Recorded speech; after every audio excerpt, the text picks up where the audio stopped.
Good afternoon, good afternoon, ladies and gentlemen. It's good evening tonight, but it's going to be good afternoon for you guys. Welcome to another episode of Broken Takes. That's right. We're talking broken takes here. What is the next best thing? What is the Brady effect? We got a lot to talk about. Let me bring on my co-host here. We have the marathon man. I call him the running man around these parts. This guy keeps on going and going and going. He is the man, the myth, the legend. Shake money up in this house. Just like Arnold Schwarzenegger in The Running Man. Got that cigar at the end, man. I love it. I love it. Yeah, damn right. What's going on? Definitely. And let's not forget about this guy, the man with the best voice in all of YouTube. My man, Color. Color up in this house. Hola, me friends. Ah, the man of many languages. I love it. So how you guys doing? Give you the Barry White hello. How you guys doing this evening, afternoon to our audience at home? Wonderful as always. Good. Relatively pain-free. That's awesome, man. What about you, Shake? Living the dream. So you got a stogie going on. Yeah, Oh, so yeah. Shake, since you have a stogie going on and there's some stuff in the works later on that will be a big part of our show. What flavor or what type of cigar, what brand of cigar? This is Rocky Patel Mint Java. I love it, Rocky Patel. Mint I love Java, that. huh? Rocky Patel's pretty good. I love Sounds like a good cup of coffee. Mint Java. Have you ever had a gherkin? Gherkins are okay. Yeah. They're okay. They're not my Like favorite, gherkin, but what they're are you okay. smoking pickles? What? Is it Gurkha or gherkins? It's Gurkha, isn't it? Something like that. Yeah. Yeah. The only thing, these things are like about $10 a pop. So I smoke them once in a while. The ones I like the I forgot, Smoke Factories. They're like about $3 a cigar. So and they're pretty good. Yeah, I have a collection actually. I have a humidor and everything with a collection of different cigars. I will have to bring you one next time if I ever get to see you in person, bro. For sure. I'll definitely bring one for you. Color. So we got a lot to talk about tonight. You, Shake, we have a lot to talk about.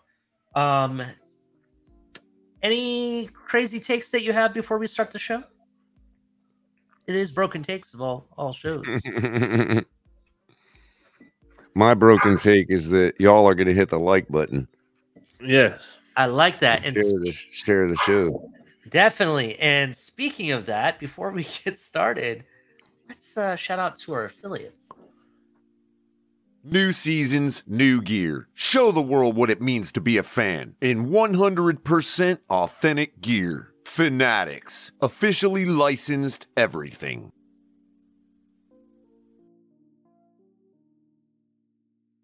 Shout out. And I mean everything. Yes, everything. Shout out to Fanatics. Make sure you check out the description below.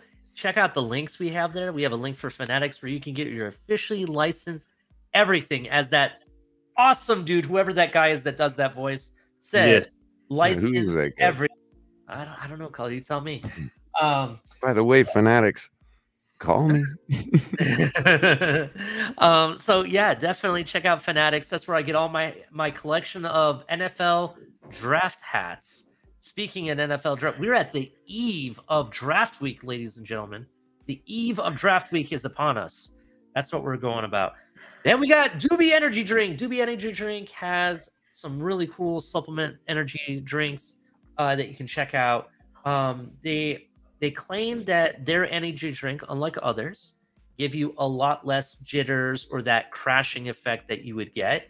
In addition, they also include a lot of vitamins and supplements that improve your focus and help benefit brain function. So definitely check out Doobie Energy Drinks. Their link is below in the description as well. Check them out. Appreciate them. And let's not forget, if you're looking for some cool swag for that office of yours or that man cave or sports Dolphins room or whatever, or your bedroom, check out Backroom Collections. They got some cool stuff, not just for the Dolphins. They have other sports as well. They also have some cool accessories for those mini helmets that people like to get. So definitely check them out. Shout out to all of our affiliates. We appreciate them all. You know, definitely check out their stuff and their links below. Definitely check them out. And by the way, if y'all also have a Dolphin fan that's a mom or a dad, Remember, a couple of months, Mother's Day, Backroom Collections will make great gifts for those individuals. And speaking of Mother's Day and Father's Day, check out the link below for our merch store. We have a lot of different merch. You can get that mug for your father or your mom for their work. You can get hoodies. There's the yoga pants. There's stuff for the kids, tumblers. There's tons of stuff here. T-shirts. The hats are really dope. You can get them in different colors and stuff, in different two-tone colors. And let's not forget the famous flag, bro. This flag is the shit. Color has seen it in person. I own one. I'm ordering another one this weekend. As soon as we get paid, I'm ordering another one. Definitely check it out. We got beanie hats, flip-flops for the flip-floppers. That's right, flip-floppers. And other cups galore. Definitely check out the stuff they have. I'm sorry, Color. I've been told I'm not allowed to put up the bikini anymore. You're not allowed to what? I'm not allowed to put up the bikini anymore. That's what I was told. Oh. Well, I can put it up. Well, I know you can, but you know, the people at home said they keep envisioning you wearing it. So unless you're going to be wearing it, they don't want to see it as of right now. No, I'm just kidding. Got it on right now. Oh, God. Oh, me too. What size? What color? Oh, no. The bikini 30 will be coming negative back. It will be back, Color. Trust me, it will be back. Just we're remodeling some things right now. So definitely check out the stuff in below. Make sure you hit the like button, hit subscribe, hit notification bells. Tell your friends, tell your kids, tell your neighbors, tell them about the show that we have. It don't matter if you're a Dolphin fan or whatever. Tell your neighbors. I know I do. I tell my neighbors every day. In fact, They may not want to hear it, but they definitely hear it. In fact, not only can you get the stuff for Mother's Day and Father's Day, but also you can use it for some early Christmas shopping during the summer, by the way.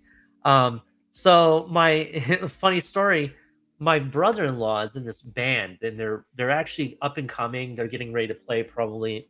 What I heard, they're up for this a concert that they may be a part of, or this event, festival or event or whatever. And they're waiting to hear back from that. And they have a couple of music videos, and they have their own record and everything as of right now. But they have merch. And I was like, I need to get one of those T-shirts. And I was like, hey, I got merch. I can trade with you. You know what I mean? Buy merch from our store in exchange. So just some thought process there. I thought it was funny. So yeah, definitely make sure you tell your friends, tell your kids. Check out some of the other great shows that we have as we had it up here. Check out El Capitan every other day of the week with the Finn's Tailgate Show. Check out Cup of Coffee with Color. You never know when he's going to go, who he's going to be yelling at. Definitely check out Color. You can check out me and Color coming shortly. Hopefully the start of this coming up month. That's what we're shooting for. We got to check with our producer to see where we're at with some stuff, and then we can get started. And then also check out ETA when we get back. He's on furlough right now. And then you got Lewis. Lewis tearing it up today as well as the Marathon Man, the Running Man, Shake Money. Check him out. It seems like Shake Money goes every night, to be honest. So definitely check out. He has been, definitely. Yeah. Definitely holding it down. Yeah, so thank you, Shake. Makes it easier for me to come on and talk. It's like the Energizer Bunny keeps on going and going and going. Oh, yeah. I could go. Definitely. So, let's get this party started. This is Broken Takes. Yeah, let's talk Broken Takes. And before we do it, let me I think I forgot to say Lewis is starting his Rabbit Dolphin show Tuesday nights at 10 o'clock. So just check that out. Late night Tuesdays. Late night Tuesdays, 10 o'clock. Yep. Yeah, I believe around that time. Okay. All right. Check your local listings. Definitely. All right, let's get this party started. So this is Broken Takes. All right. So we're talking running backs, the Brady effect, and more. All right. So could a new running back be in the works, gentlemen? Could it be this guy, Jahmyr Gibbs? You know, recently certain popular, ESPN and NFL analysts that have done mock drafts are saying that at 51, the Dolphins are seriously considering Jahmyr Gibbs from Alabama. We'll be talking about him. Mm-hmm. Could it be this guy, Derrick Henry? Derrick Henry is a guy that we've been rumored and talking with the Titans about a possible trade. We've talked. He's been rumored that he would consider us as a landing spot. He was more recently in the news with some off-season workout session. Did you see the workout session? Color? No, Jake? I sure didn't. No. No, go to NFL.com, check it out. Just look up Derrick Henry off-season 2022 or 2023 workout, and he's putting in some work, bro. Some beast mode type of stuff, right? Mm-hmm. But in my opinion, could it be this guy, Dalvin Cook? Dalvin Cook's been in the news. Yeah. Yes, this guy right here could be the guy that we actually pulled the trigger on. What would that look like? I don't know, but let's talk about the possibilities. First off, go ahead, Shake Money. I was gonna say we have a 22 on our roster. We have a 4, but we don't have a 1 on our roster. So I think no, I'm just playing. I'm good. I would say we don't have a number 1 jersey that wears number. Yeah, I know. Could one of these guys wear 0 though, or do we already have a 0 now? No, not yet. Okay, all right. Well, that's a possibility too. So By the way, Ollie, are these pictures to scale? Because number 1 looks an awful lot like the size of number 22, man. they're further back in the background, bro. Okay. Yeah, that's probably what it is. I don't know if they're to scale. I don't know. So anyway, let's talk about these guys. So we've had Jahmyr Gibbs. This was a guy that I wanted off the bat. I know Shake Bunny is his new nickname because he keeps on going, putting out audios just like Bad Bunny. Shake Bunny. He's gonna start rapping, B Rabbit. Oh man, definitely. So Shake Money, I know on his mock drafts, he was slamming the table for Jahmyr Gibbs. He made some ridiculous trades. Jahmyr Gibbs, that's who I want. Give me the Alabama kid. But is he really the guy we should consider? And we'll talk about that. If those pictures are to scale, I'd say yes. But let's kind of look at what is actually put on paper. Let's talk about this, okay? So, and let me actually just bring up what I need to. So just bear with me 1 second. Where is it, Color? 1 second, Color. I mean, even if they're not to scale, that means number 1 is at least as big as Saquon Barkley. Jeez, man. Definitely. All right. You guys can still see our presentation. Very good. Okay. Yes. Okay, so let's actually talk about this. So we're going to talk, and actually I pulled the wrong one. Just bear with me 1 second. I'll bring them all 3 of them over. Where are we? Here we go. Okay. Okie dokie. Sorry about that. So let's talk about Jahmyr Gibbs. Jahmyr Gibbs played 2 seasons at Georgia Tech. In 2020, he played 7 games, had 89 attempts, 460 yards with 4 touchdowns, received 303 yards with 3 touchdowns. Okay. Had a total of 7 touchdowns and 763 yards total. In 2021, he had played in 12 games for Georgia Tech, rushed 143 attempts, 746 yards, and 4 touchdowns, matching the year before, but only had 2 receiving touchdowns, but put up 465 yards receiving for a total of 1,211 yards with 6 touchdowns. So his yardage got a little bit more, he put up about 500 more yards, it looks like, compared to the previous season, but had 1 less touchdown. His senior season at Alabama, so because he only put in 3 seasons, he played in 12 games, 151 attempts, only rushed for 926 yards, had 7 touchdowns, and then had 444 yards receiving with only 3 touchdowns receiving. So he had 10 touchdowns for the season, and his all scrimmage yards for rushing and receiving was 1,370 yards. Okay. So this is just to give you an example of what he's put down on paper the last 3 seasons, right? So this isn't some bell cow running back that's all he's done in college is run over people and had 1,000-yard after 1,000-yard in college, right? He did transfer from Georgia Tech. I'm not saying Georgia Tech is bad or anything, but he transferred to Alabama, which they supposedly, arguably, they have the best of everything because they always get 5-star after 5-star, you know? And we don't even have the best of everything offensive line. You know wait, you said he transferred from Georgia Tech? Yes, to Alabama. And what were his numbers like in Georgia Tech? So his freshman season, he had 460 yards rushing, 4 touchdowns rushing, 303 yards receiving, 3 touchdowns receiving. In how many games? 7 games. In 7 games, that's pretty good. And so we're noticing a drop off when he got to Alabama. A little bit, just a tiny bit. He played 5 more games. He only had 10 touchdowns. But then again, Alabama, they're... Well, what I like about the fact that he went to Georgia Tech and had some success is that he really understands option football, option running game. That's true. And he could be a valuable... He could almost be ready-made for our offense. You know what I mean? That's true. That is true. Yeah. He also ran a 4.36. Yeah. That is true. I'm not arguing his what he did at the I'd like to see how he hit the hole, you know?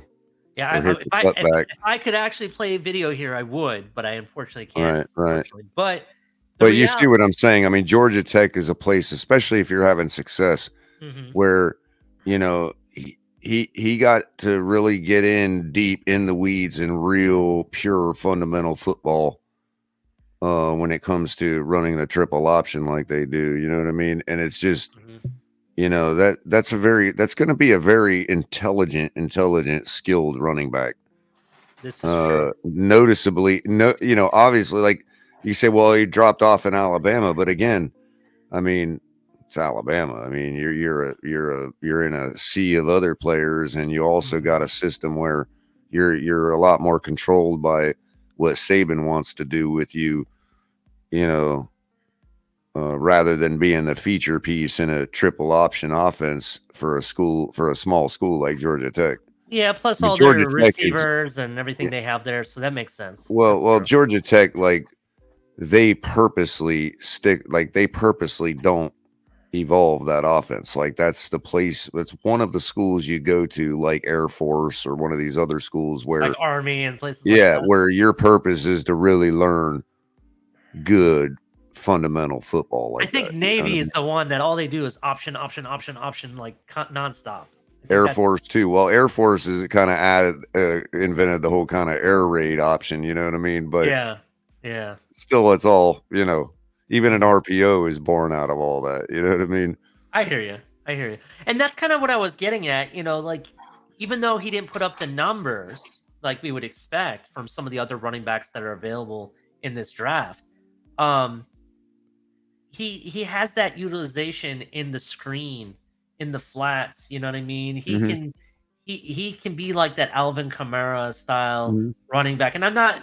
A lot of people say, well, what does he do that Alvin Kamara? Well, Alvin Kamara is very shifty, and so is this running back. He's very shifty. I like how he moves around players and how he has that speed that he can take off and stuff. Very much like Lamar Jackson, the way he can just go through, you know, you see a whole group of guys and he just somehow, you know, sifts his way through all that and he don't even get touched. And you're like, how the hell did he do that? You know what I mean?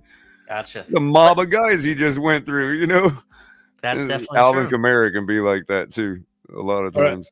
You mentioned his rushing yards. What's his stats line in the receiving game?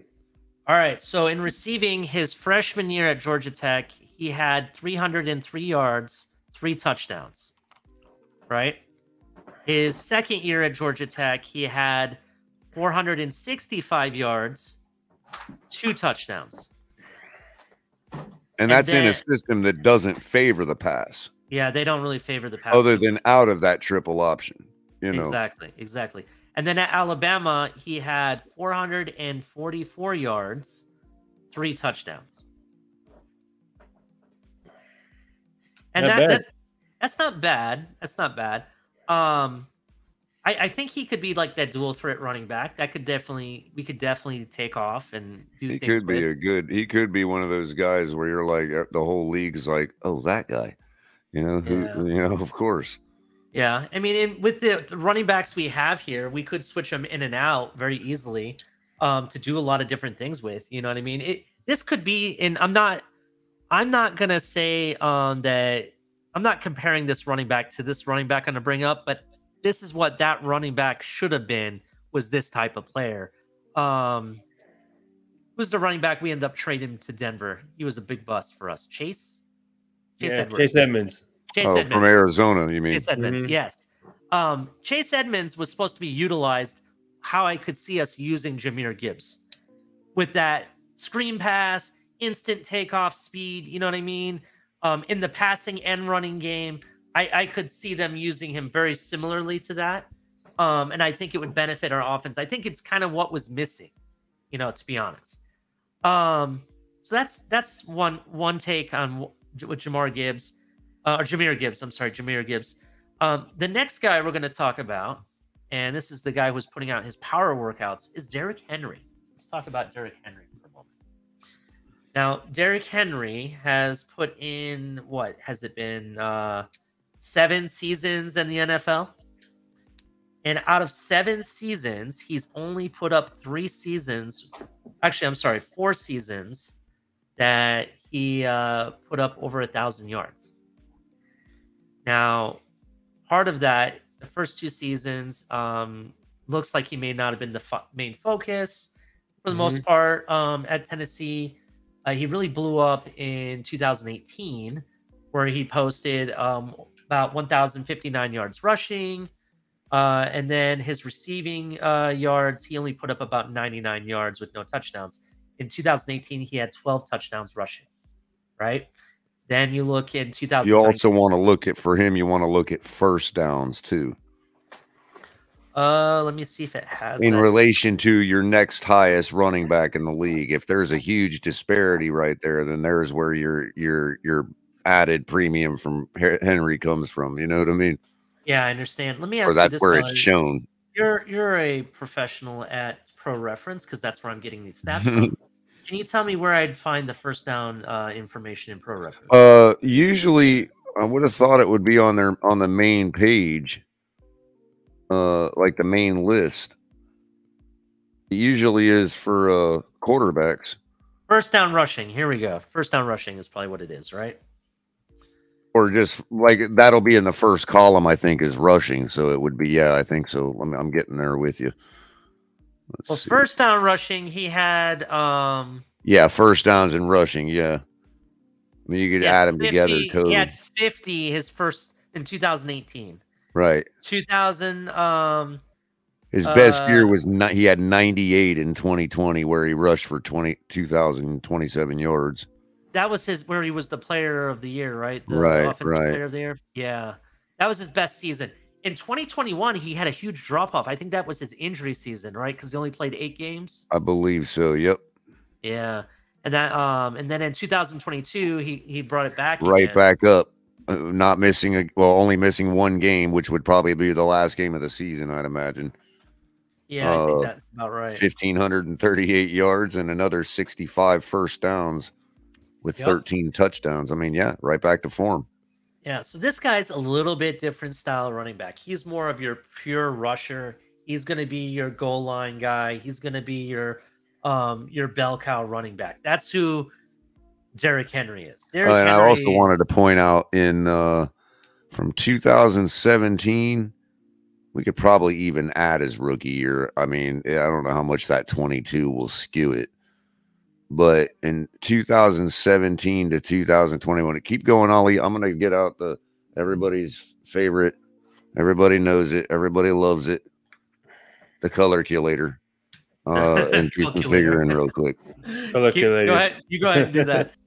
But anyway, what I'm trying to say is that this guy is your bell cow running back. He's the guy that you want to give him the ball. He's going to blast people up the middle. He's going to, if it's first and goal, you're going to give it to him. He's going to get it there for you, right?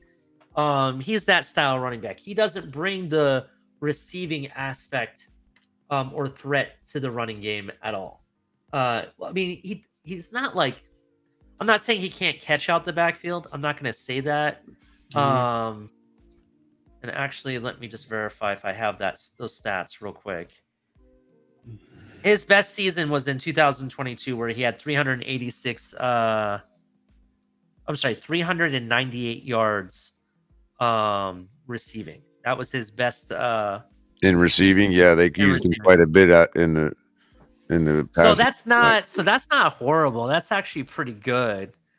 But let's see, did he have any touchdowns in that he had 0 receiving touchdowns last year. Yeah, see, that's where he had a long of 69.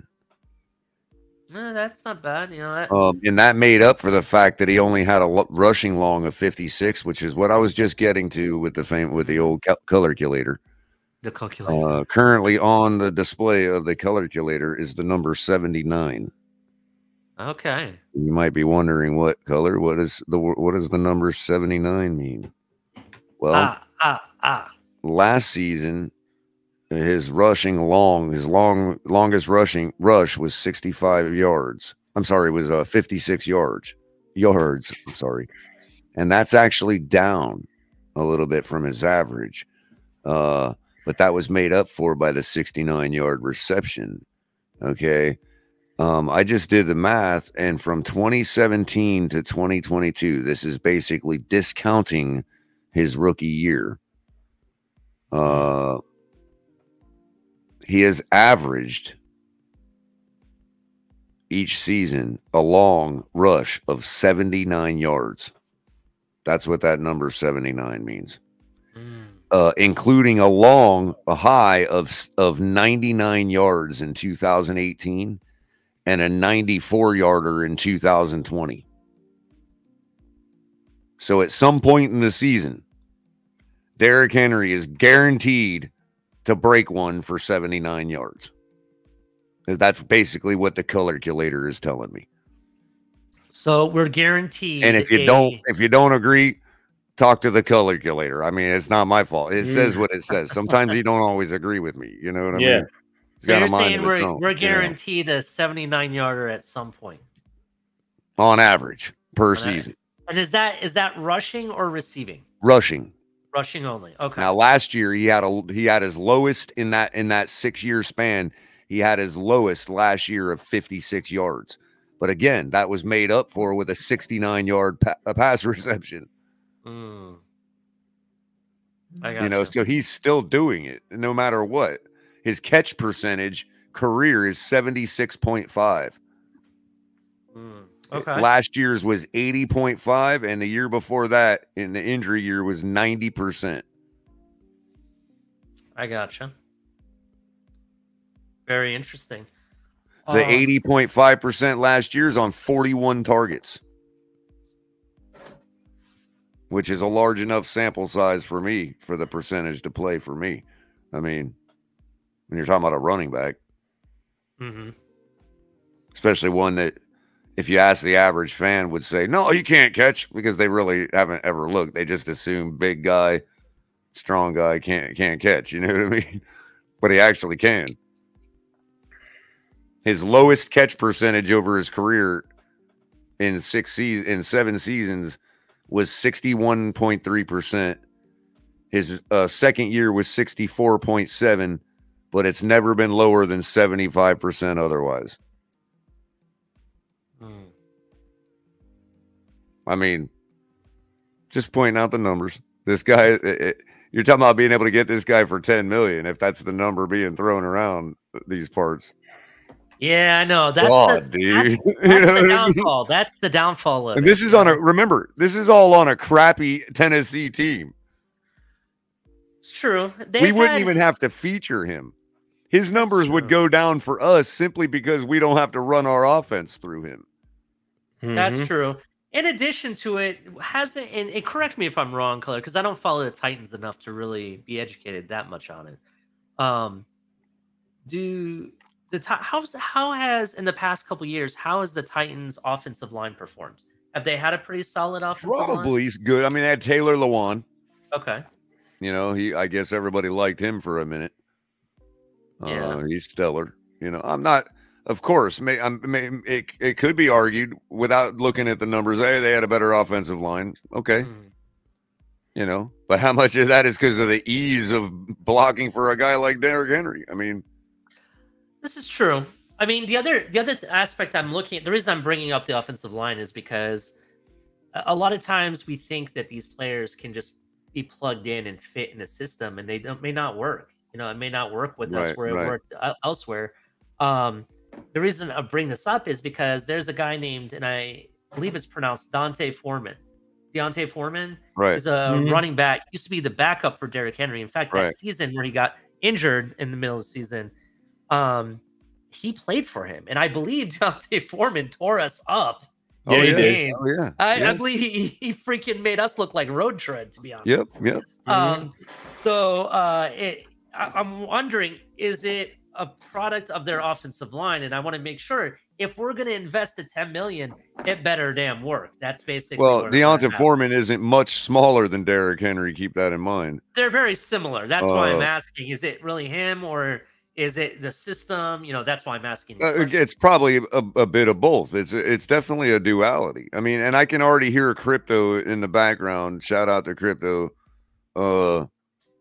saying, "Oh, Color, they protected Tannehill, and when Derrick Henry was out, they were still winning games just fine." Yeah, he makes a fair point. You know, I can already hear him saying it. You know, yeah. So I even argue that point. Yeah, so I mean, I just think, look, again, like the part about not having to run our offense through him, I think is really the important part, because what you're going to get is Derrick Henry at his best, 100% fresh whenever we do need to put him in the game. Gotcha.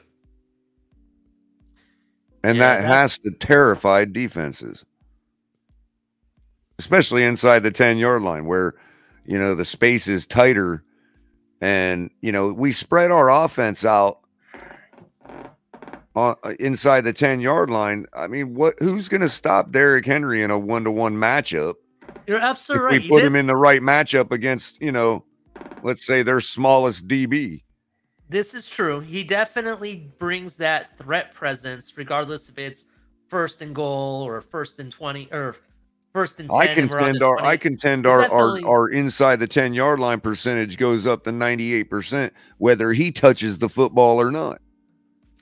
This is true. Now, let's talk about our third contender here, Mr. Dalvin Cook. Dalvin Cook, on the other hand, let me bring up his. Man, that was the strongest case I've ever made for Derrick Henry. Shake money. I was on the target, wasn't it? Yeah. That's all I got. That's all I got, Derrick. So let's talk Dalvin Cook here. Dalvin Cook, on the other hand, he has played a total of 6 seasons in the NFL. His first 2 seasons were really due to either being a rookie or injury. He only played 4 games in his freshman season. I'm pretty sure he had an injury that happened. And then in 2018, he had only played 11 games, started 10 of them, which I believe he got injured again in that season at some point. So we won't even talk about those seasons. We'll talk about where he blew up, because that's really where things take off. So Dalvin Cook here, in 2019, he blew up, played 14 games, rushed for 250 attempts, 1,135 yards, 13 touchdowns. That's hitting a hole right there, man. Yes. Then he backs it up with 519 yards receiving, right? Had no touchdowns. He was nominated for AP Comeback Player of the Year. I don't think he actually won it, but he was nominated for it in that season. He backs it up in 2020 1,557 yards. Oh, by the way, in 2019, he was a Pro Bowler, by the way, just so you know.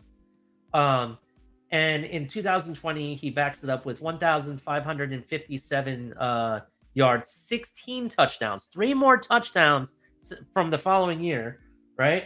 And then has about 361 receiving. So he dropped down a little bit in the receiving end and added another touchdown, right? So all scrimmage, total yards, he had about 1,918 yards with let's see what they call this, rushing and receiving, 17 touchdowns in that season total, right? That's pretty good. Then 2021 backs it up. He backs up another 1,000-yard or more season with 1,159 yards, 6 touchdowns. So his touchdowns dropped off, right? Receiving, he catches about 234. I think Vikings were going through a phase at that point, some transition a little bit with the new coach and stuff like that. Their offense was down, obviously, right? But it's still impressive. 3 straight 1,000-yard rushing already off the bat, right? And then in 2022, he backs up with another 1,000-yard season where he had 8 touchdowns. So his touchdowns went up in rushing a little bit. 295 yards with 2 more touchdowns. So he finished the season with about 1,400 odd all rushing and receiving yards and 10 touchdowns again. So the guy, not only is he formidable in receiving, I saw this guy, same guy against the Colts, catch it a 10-yard throw in the flat or as a screen, and then rush it for 63 yards, I believe it was, and score a touchdown against the Colts. This guy can catch it and run as well. And he puts up the rushing yards. And the reason I like Dalvin Cook is because he put up consistent numbers at the rushing, but also is a formidable pass catcher. Don't get it wrong. This guy can catch the ball out of the backfield. He can catch the screen pass or those 0 to 10-yard throws. And he does have a quick first couple steps. Yep. And the other reason I love this guy, he can do punt returns and kickoff returns if we need him to. Not saying that the Dolphins will, but if we need him to, he can. I've watched a couple videos of him in high school doing it, and he can run it to the house when he wants. You know what? Right? The next person that says that about one of our position players is going to suit up and go out there and catch punts themselves, man. Hey, I do it. You know what I mean? If that means we win, bro, I do it. But no, but the reality is, I'm not saying that I want them to or that they have to. I'm just saying if we had to play balls out and it was the last choice, we can. Right. We can Look, do it. I'm not going to deny what Dalvin Cook brings to the table. Okay. It's a really close decision to make between a guy like him and Derrick Henry if you take the drafting of a Gibbs off the table, right?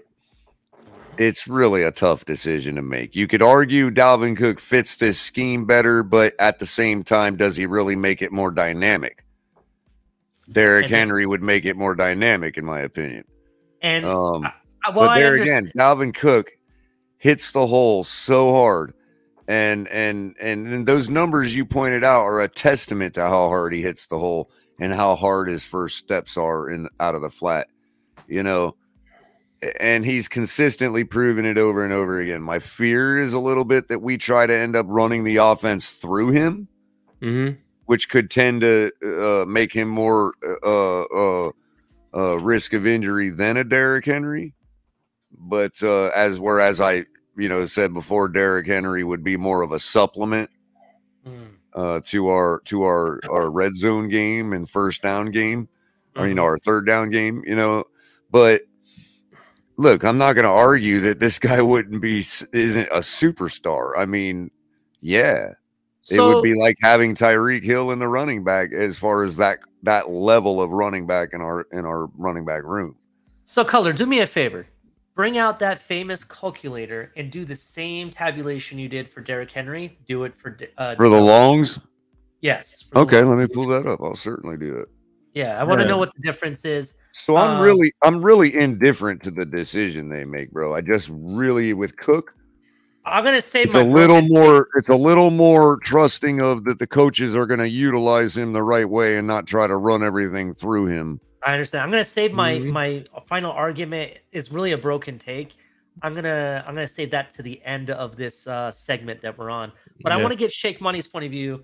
What do you got regarding Oh, Derrick by the Henry or way, real Dalvin quick, Cook? Ali, I'm going to throw out his rookie year too for the long because it's just as crappy as Derrick Henry's was. So. Yeah, that's what I was like. I'm not even gonna look at that. You know what I mean? But All right, so I'm going to what go from 2018 to 22. That's a 5-year span. All right. I will say that Dalvin Cook, in my opinion, has been the most consistent. He has put up what is it, Mhm. four 1,000-yard seasons in a row that he's rushed over 1,000 yards, and that alone to me is that shows consistent. I'm sorry, and he's played almost a full season in those four years too. You know what I mean? It's not like he only played like half a season or whatever. You know what I mean? Like on some of these years, since his 2 injury season bugs that he had in the beginning, he's played consistent football. And that's what I like about him. Go ahead, Shake Money. I want your thoughts before. Well, real quick, the numbers are in real quick. Okay. Similar number of targets on receiving. I also want to point out similar number of targets year over year on receiving, and his catch percentage is only 0.5% higher than Henry's, although it's never been below 68.8%. And has been generally in the 80 to 85 percentile. On the long rushing in 5 seasons, his longest being 81 yards last year. Mm-hmm. His average long is 72.4 yards. So you're guaranteed a 72.5 yard rush from Dalvin Cook season over season. And what was Derrick Henry's number again? 79. Okay. All right. So slight difference there. Roughly, but I mean, you're talking 70 plus rush long. It's a dead heat, man, between these guys. I think maybe Derrick Henry's overall power, I think, should maybe overrule. But before we bring up a deciding factor here, I want to get Shake Money's point of view on both these running backs. Go ahead, Shake. Go ahead. Well, I like. Well, first of all, shout out to Central High School where he went to in Miami. Forgot about that. That's big, yeah. man. Bring him home. Bring him home. Let's do it. But no, but I like. I understand Color thinks I don't think we're gonna use him to that capacity because at the end of the day, I think this offense is running through Tyreek Hill. You know what I mean? I think he's gonna be more of a complementary piece than he is as Derrick Henry is. I think the only difference is he'll be more of a threat in the pass game than he is the run game. But however, what I like about Derrick Henry is that you have to load up the box. If you don't load up the box with Derrick Henry, you're essentially it's called pick your poison. You know, as cliche as it may sound, but I think that's what it is going to be. If I think teams might go to the step, we're gonna let Derrick Henry beat us. So if they could pretty much stop Derrick Henry without loading up the box, we're kind of done for. You know what I mean? That's definitely true. That is definitely true. So I like that's what I like about Dalvin Cook because he's a dual threat running back. Just like there's dual threat quarterbacks, I think he's a dual threat running back. Mm-hmm. I mean, the other part of it is they're about a year difference in age, to be honest. So there's only a year difference in between both of them. For me, Color, let's look this up. In Pro Reference, does it reference injuries at all? Because personally, Dalvin Cook's were in the first 2 seasons of his career, whereas Derrick Henry had one more recently, not this past year, but the year before. That kept him out a lot. Yep. Did we lose Color? We may have lost him.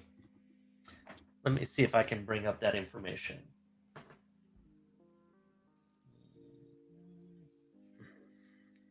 trying to see if I have it. So you like Dalvin Cook? That's your man, right? That's the guy you want. Yeah, actually, my guy is Jameer Gibbs, but yeah, I'll take Dalvin Cook. Out of those two guys is what I was talking about. Yeah.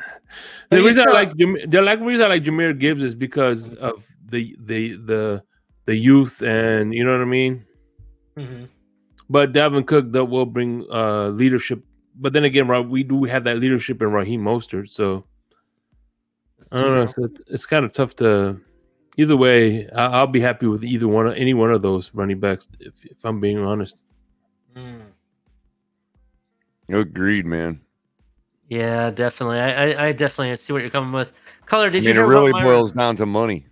Well, If you're talking about, 16 million to 13 million, you go with Dalvin Cook. Maybe you're talking 15 million to 10 million, you're going with Derrick Henry. You know what I mean? Well, let me ask this, Color. I asked, I don't know if you could hear me at the time. I asked if is there any way in Pro Reference that you can look at the injuries that they've had?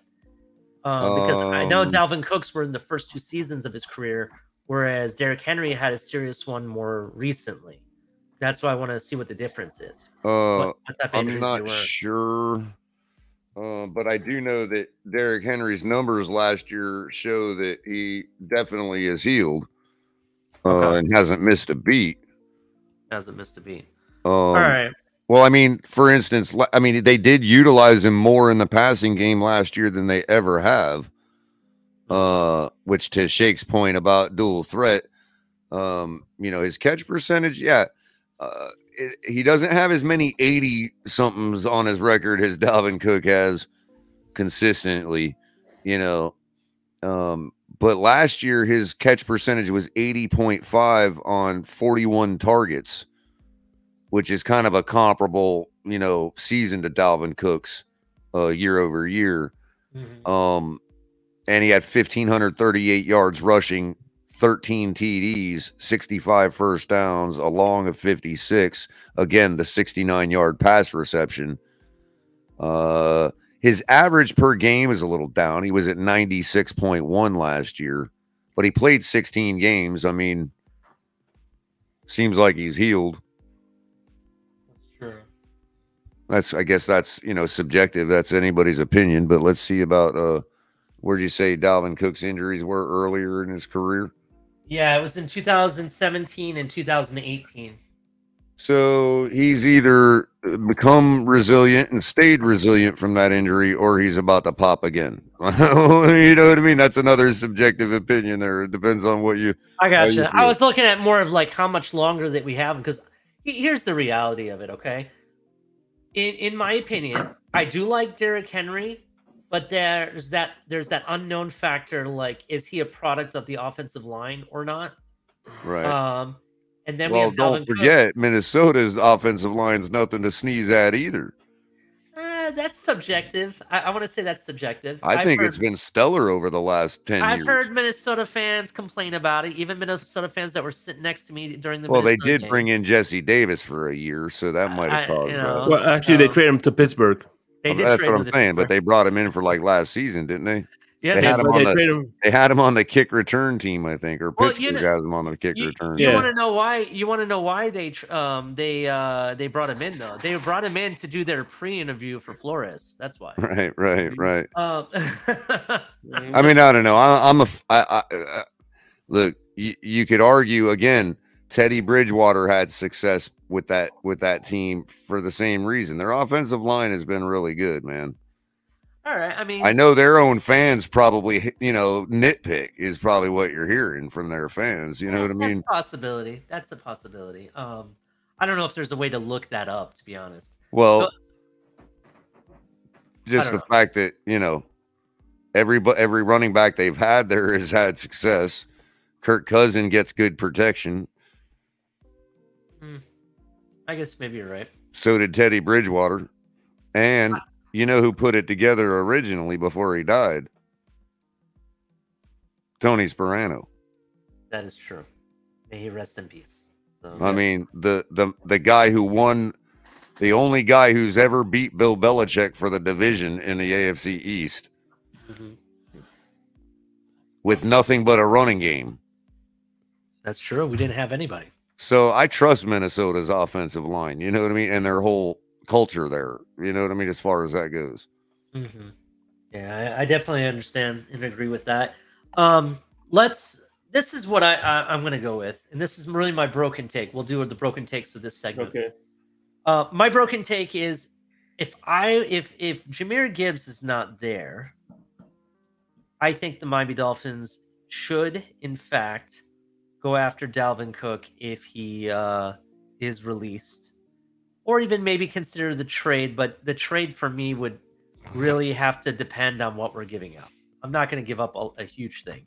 That's the reality of it. And if that ends up forcing the cut, that's the option right there, bro. Because yeah, and that's we the give thing. up nothing. If he's a free agent, we have to give up no other assets. Mr. I agree. Negative pointed that out earlier today. That's on the financial side. What do we got to give up for Henry to Tennessee? The reason I'm going to go after Dalvin Cook is because I think he's going to be the. Let me give you my broken take. My broken take is if the Miami Dolphins get Dalvin Cook on this team, it is no longer playoff contenders. It's no longer Super Bowl contenders. It's Super Bowl winners. That's my opinion. Because now you technically have completed this offense. With either one of them, sure.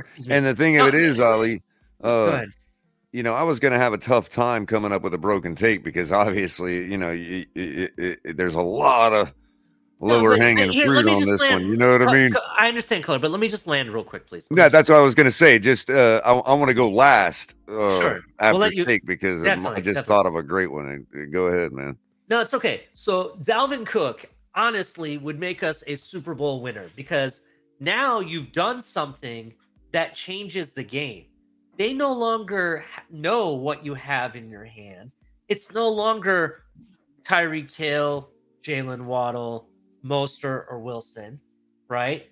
It's, now they can bring out Jalen Waddle, Tyreek Hill, and have Mostert and Dalvin Cook in the backfield. You could have two running backs because that one running back could be your 0 to 10 yard receiver, and he can take it to the house at any point.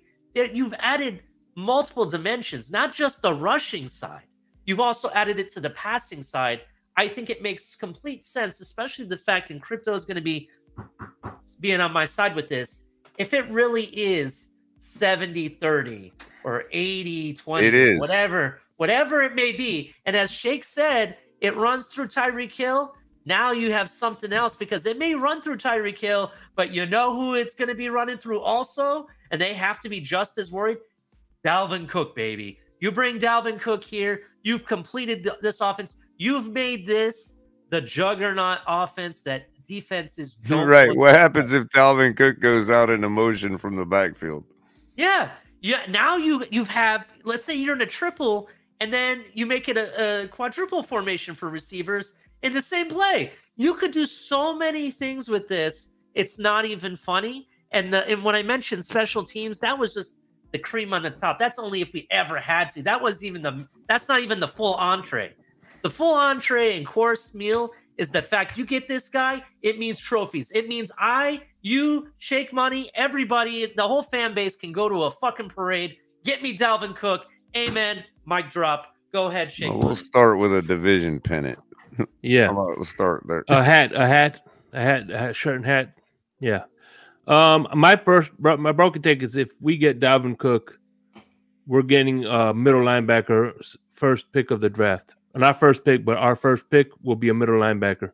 They're going to address defense. That's if they cut and release him, though, right? Yeah. If we don't have to give up compensation of draft compensation, their first pick is going to be defense. Mm-hmm. My broken take. I don't really think that's broken, but and yeah, color. Neither is getting Dalvin Cook. That's why I got the real broken take. No, the broken is what I said. The end result would mean. Oh, I see. That's where the broken was. Go ahead. Okay. Go ahead, Scott.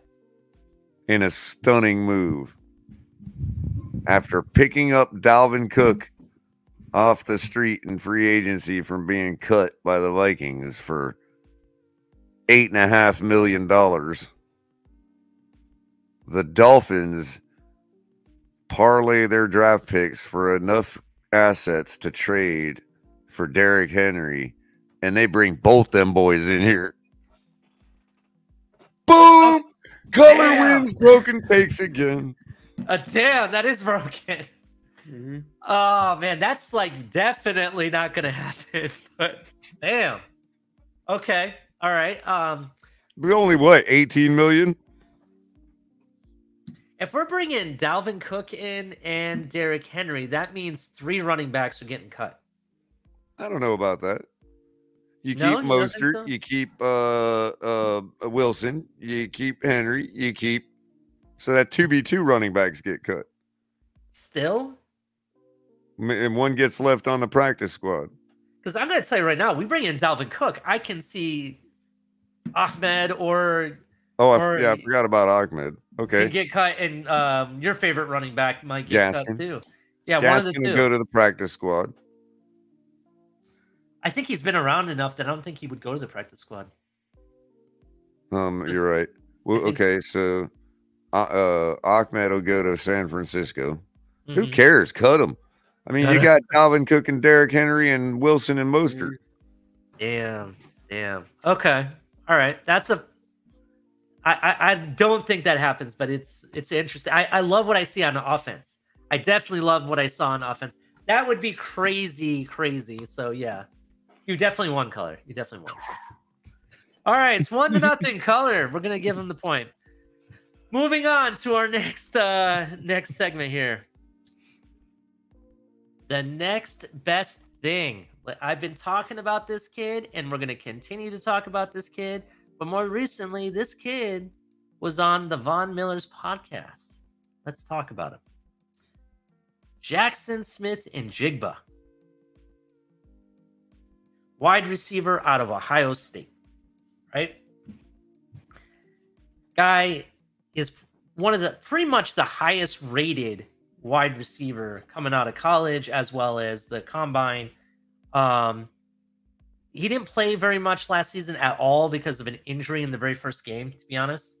But he has his entire 2021 stats that you can look at. Let's actually talk about him a little bit here. So before I'm going to read an article about him, but before we do that, I want to go over his stats just to give you an idea. So let me actually bring that up. Where are we? Here we are. Okay.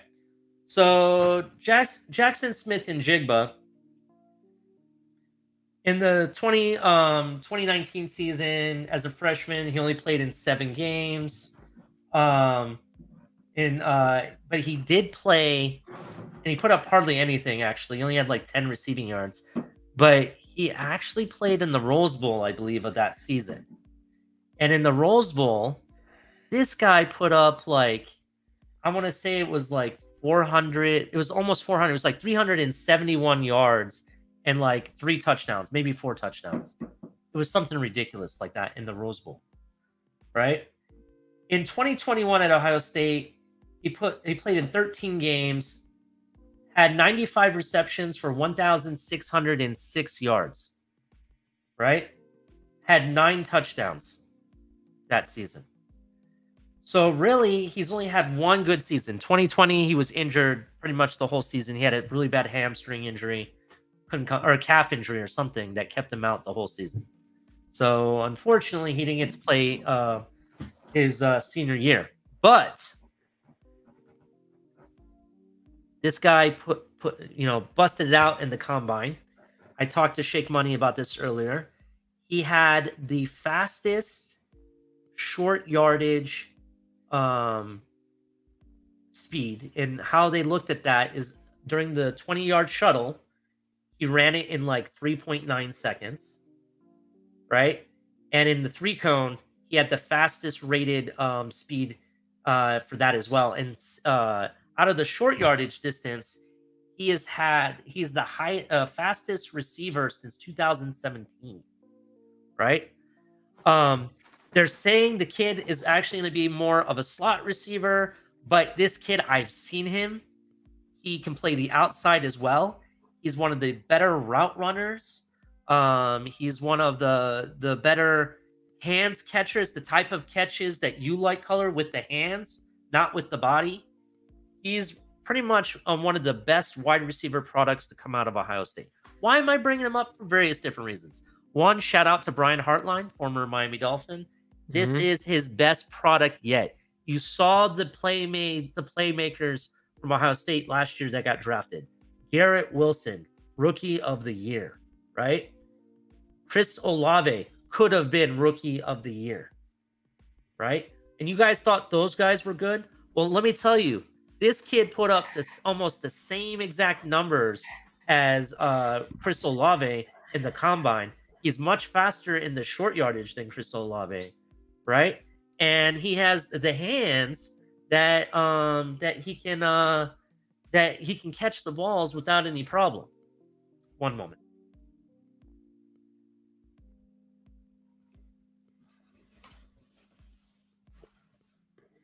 Sorry about that. It's okay. So in addition to that, he's very, I cannot believe that people thought this guy was going to be a second rounder, right? This guy is going to be a definite first round. I could actually, my broken take on this guy is that he's going to be one of the, probably much the first wide receiver. I'm going to say he's going to be the first wide receiver taken off the board, right? Now, why I brought him up, he was on Von Miller's podcast. It was really interesting. They were talking about some things. I just want to get your guys' opinion. One, they were asking him what teams could he play for. He's from Texas, so obviously Von Miller said, I could see you playing with those Cowboys, right? And how I thought it would be interesting seeing, Dak Prescott throw balls to him along with CeeDee Lamb and some of the other guys that they have there. Do you find it interesting that Von Miller didn't say, hey, come play for the Bills or something like that?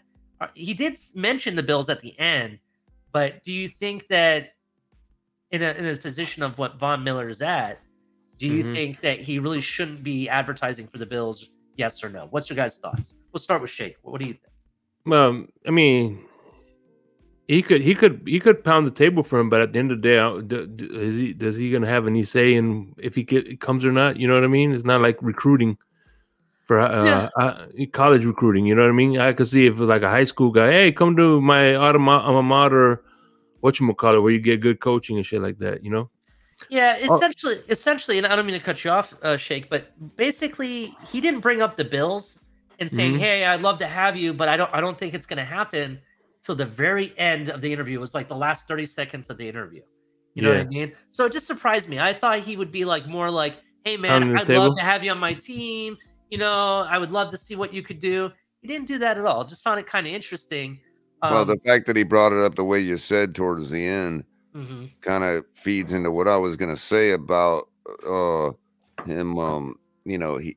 He probably just doesn't want to be seen to have any knowledge, influence, whatever on draft decisions that they're going to make. You know what I mean? And anything he says there would be like, people would always wonder, and so towards the end, you said the way he said it was, how did you say it?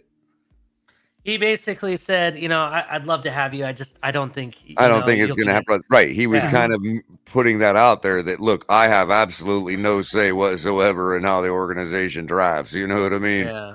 Shake Money, you were trying to say something before I cut you off. I apologize. Go ahead. No. I mean, it could also have been the fact that, remember, when you're doing a podcast, he was probably just focusing on the interview, and there's been times where I did in the blender where I listen to replay because to whatchamacallit, and I'm like, oh goddamn, I forgot to mention that. So he could have been like a last minute like, oh yeah, join the, what I'm saying, him trying to cram so many questions, and he probably got sidetracked because when we're doing interviews, whatever, you leave things out because at the time you're so wrapped up what he's saying, you kind of leave things out. He didn't have it written down or something like that. That's something that could easily slip his mind as well. Yeah, that's true. Another interesting fact, and I wanted to kind of bring this up. And actually, before that, let me just read the article. Give me 1 second that I have here. Hey, by the way, did Terry McLaurin play with was coached under. Yes, we'll talk Arlen? about him in a moment. We'll talk about him in a Okay. moment. So just bear with. I know where you're going with that. Let me just find. Let me find what I was looking up real quick.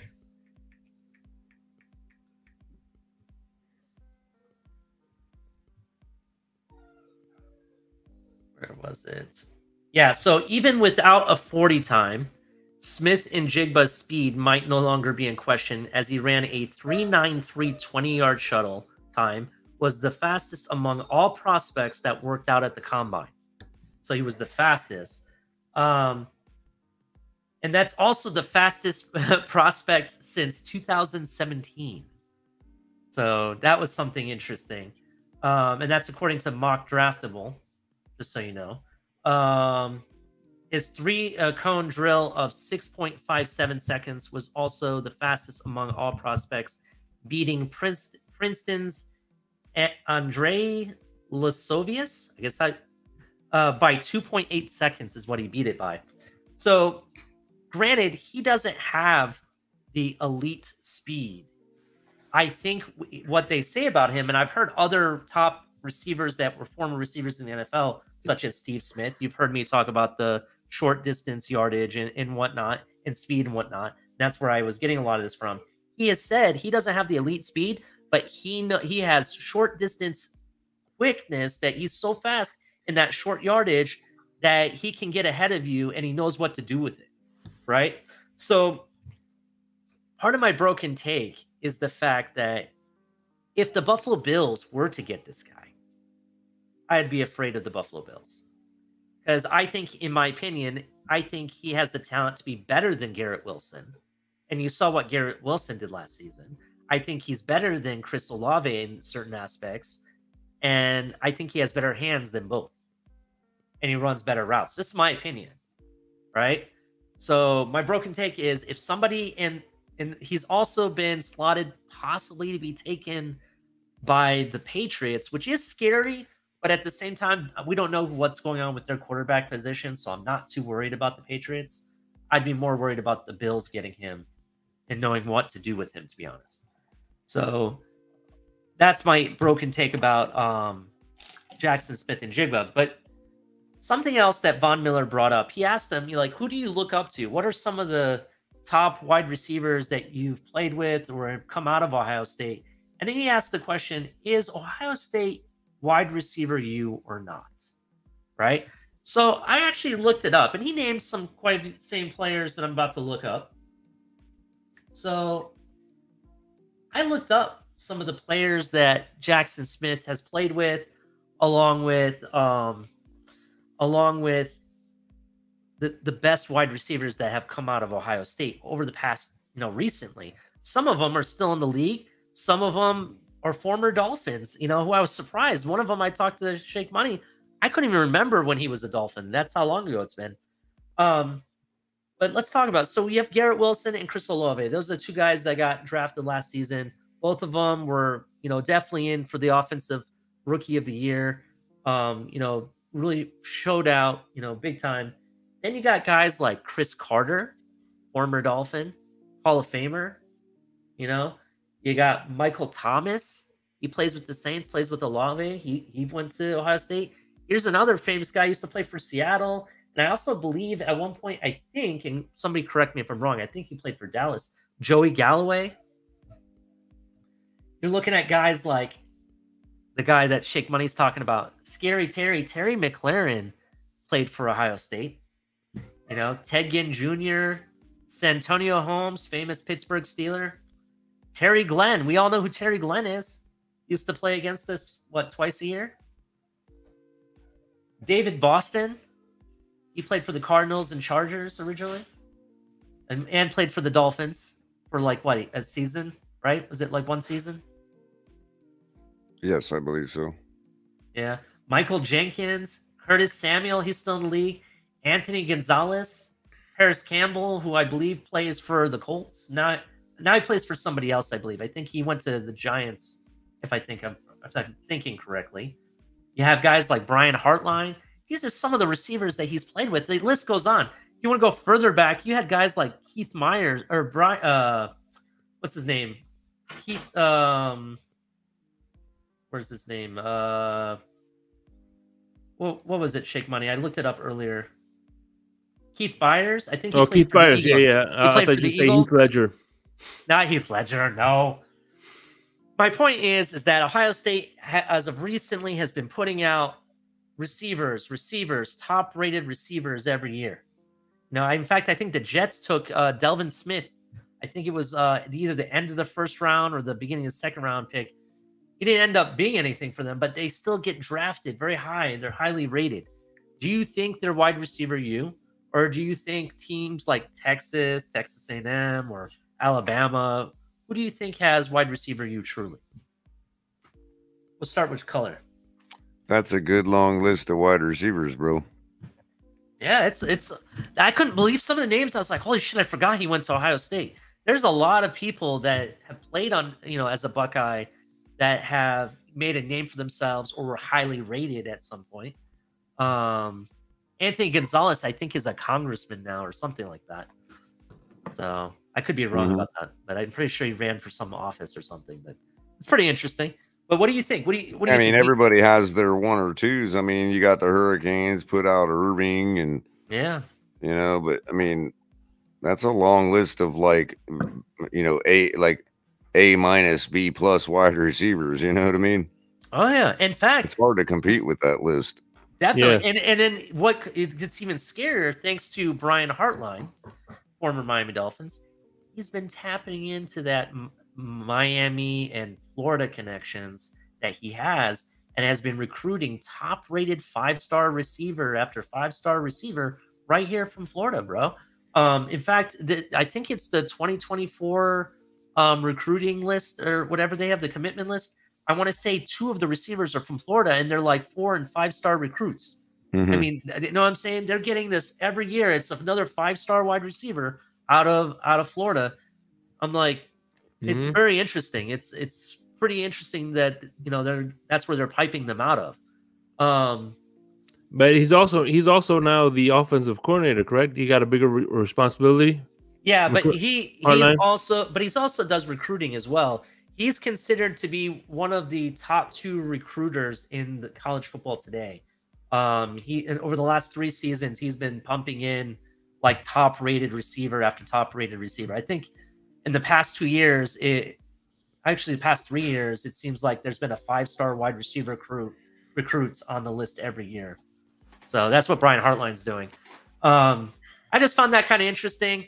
I had to shout out because I honestly think this is Brian Hartline's most complete product that he's put out.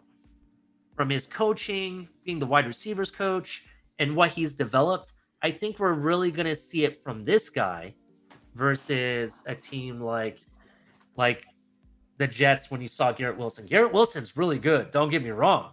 That he's a route runner, can catch the ball, has speed. I like him a lot. But I don't know. I think this guy is a tad bit better. Same thing with Chris Olave. I think this guy is better when he's at his finest, to be honest. And my broken take is that his name is actually pronounced Jackson. Okay. My broken take for him, to be honest, is going to be that if the Bills get him, we're fucked.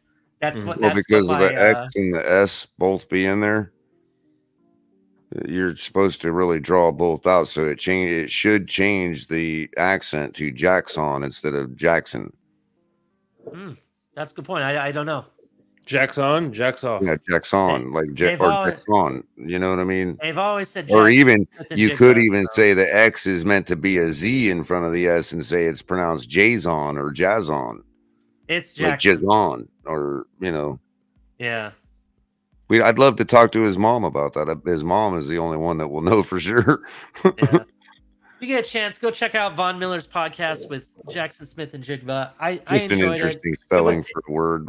It was interesting. I thought maybe it had a different, uncommon pronunciation. And I could see, like I said, my broken take is I could see Chris Greer drafting him because he has a history of drafting in positions that we already have loaded in. You know what I mean? The most. if we had our first round pick, technically this guy right here, Mhm. he could be there. I don't think so. I think he goes number 10 or 11 personally. Top 10. I think he's going to be top 10 or top 15, guaranteed. Okay. But if he drops, so Bills ain't getting him. If he didn't have the combine that he did, this would have been best player available. I would have done it. There's no, Bills. I don't think have a chance at this guy. Just my opinion. It could also be a really uncommon spelling for a really common pronunciation. It could just simply be Jason. Yeah, it's Jackson. I know that for a fact. Just saying. You know. Color's like, I want to make this a football name. God damn it! I'm into that shit. You know, I like, I know. Like language and stuff like that. I'd really like to ask his mom how she intended to pronounce it when she first named him. I'll see if I can find a video on that, Color. Or we can reach out and get her up here. We can interview her on Broken Take. Let me tell you why your son's name is Broken. I mean, and the guy's last name is Njigba, and I'm sitting here wondering how to pronounce his first name because they're all because somebody put an X in it. You know what I mean? Yeah, it was hard for me to figure out, but until I heard people saying it, that's how I figured it out. Jackson. Yeah, so I like the name. Jackson, I like the name. Right, like Jackson. Do we have a number 11? Cedric Wilson. See, I already got his replacement right here in the bag. Let's go. But anyway, my broken take is that if the Bills were to get him, we are fucked. What do you got, Shake Money? I don't think he's gonna make it to the Bills. I could see him. Any broken take? I could see him being a Jacksonville Jaguar. Jackson with the Jaguars. Technically, bro, if he went to the Jags, that would be scary to play against them. Do we play the Jags next season or no? No, I don't think so. Okay. Jacksonville Jaguar. Yeah, they would put a pun on that all day long, bro, to make that money. They would. This is Jackson's Jacksonville Jaguars. Something like that. What do you got? Any further broken Jaguars takes? Jaguar. Any other broken takes, Color? I have no idea where the Smith comes in, but no, I think not really broken on this guy. Where does Pittsburgh pick? Oh, that's a good place for I him. can see a guy like him going to Pittsburgh, man. Can he pick it? But no, I think I have a buddy who's a Steelers fan, and he says they're gonna go after the trenches. Yeah, they say that, but let's see. I'm actually looking up the draft order. NFL draft order. How tall is he? Give me 1 second. I can tell you. Where are we? Here we go. He's 6 foot, 197 pounds. Not bad. So he's my height at 190. Ooh. Yeah, okay. Yeah. Who needs in fact, receiver? One thing that Olave did really big in the draft, he had a really good vertical jump and also horizontal and everything. And Indianapolis could get him. And he actually was slightly better in both than Olave. So that's what I'm saying. That's the kind of player I think he's like the best of both worlds, to be honest. Both Garrett Wilson and Olave, I think he's if they were to somehow to combine them both, that's how I see him when he plays, at least. I'm actually looking the draft order as I was talking, and here we go. So Pittsburgh selects at number 17. He could go there. I think. What about the Colts? They haven't drafted a decent wide receiver in a long time. I think he goes to Tennessee. Yeah. Tennessee traded all their weapons away. You know, maybe they don't get the quarterback they want. And they want to say, okay, well, we have Malik Willis. Let's give him a weapon, and we'll get quarterback next season. Who was his quarterback at Ohio State last year? Not the year that just passed. C.J. Stroud. Still? Okay. Yeah, he's only played under C.J. Stroud, I think. From C.J. Stroud? Yeah, the big highlight is because Texas has 2 first-round picks. They're saying that potentially Yeah, CJ you could get both Stroud of them. could get both, and he said that I mean, he would that be is open the to trend it. these days Yeah, in the league. he said that he would actually wouldn't mind that. He's very comfortable with CJ. He knows his likes and dislikes. And both CJ knows his likes and dislikes. It makes sense. The cohesiveness is there. So that's Arizona needs him. Yeah. Yeah. I won't say Cleveland doesn't have a first round draft pick, do they? No, theirs went to the Texans. That's why the Texans have 2. Yeah. Another the person he said he kind of mocks his some of the things from and this is one thing I liked about him a lot. He told Von Miller that he does take some things away from Devontae Adams and brings it to his game, but he's actually a student of the game, as he said this verbatim, and I like that. He likes to take things from every top receiver, so he follows and watches all the receivers and sees what they do, and he takes little things from each one. Hey, as long as he's seeing them use their eyes, that's all I care about. The quick question though I had, dang. I'll come back to it. Well, we're gonna go to the next segment. Any last thoughts on this guy? Yeah, by the way, I seen a mock draft today. Oh, where they got sorry, Shake. Go ahead. My question goes. Go ahead though. Go ahead, Shake. No, I say that Houston used one of their first round draft picks, a second round draft pick, and a third round draft pick to get Lamar Jackson. That's funny. My question though was to both of you, because you both have been running different, your mock drafts, and Shake has been, running through them a lot. Yeah. Where does this guy and Jigba usually get picked in those mocks that you've seen, like the average between pick 10 and 20? What? Who are those teams though? Well, New Orleans is at 10. Then you got Tennessee, Houston at 12.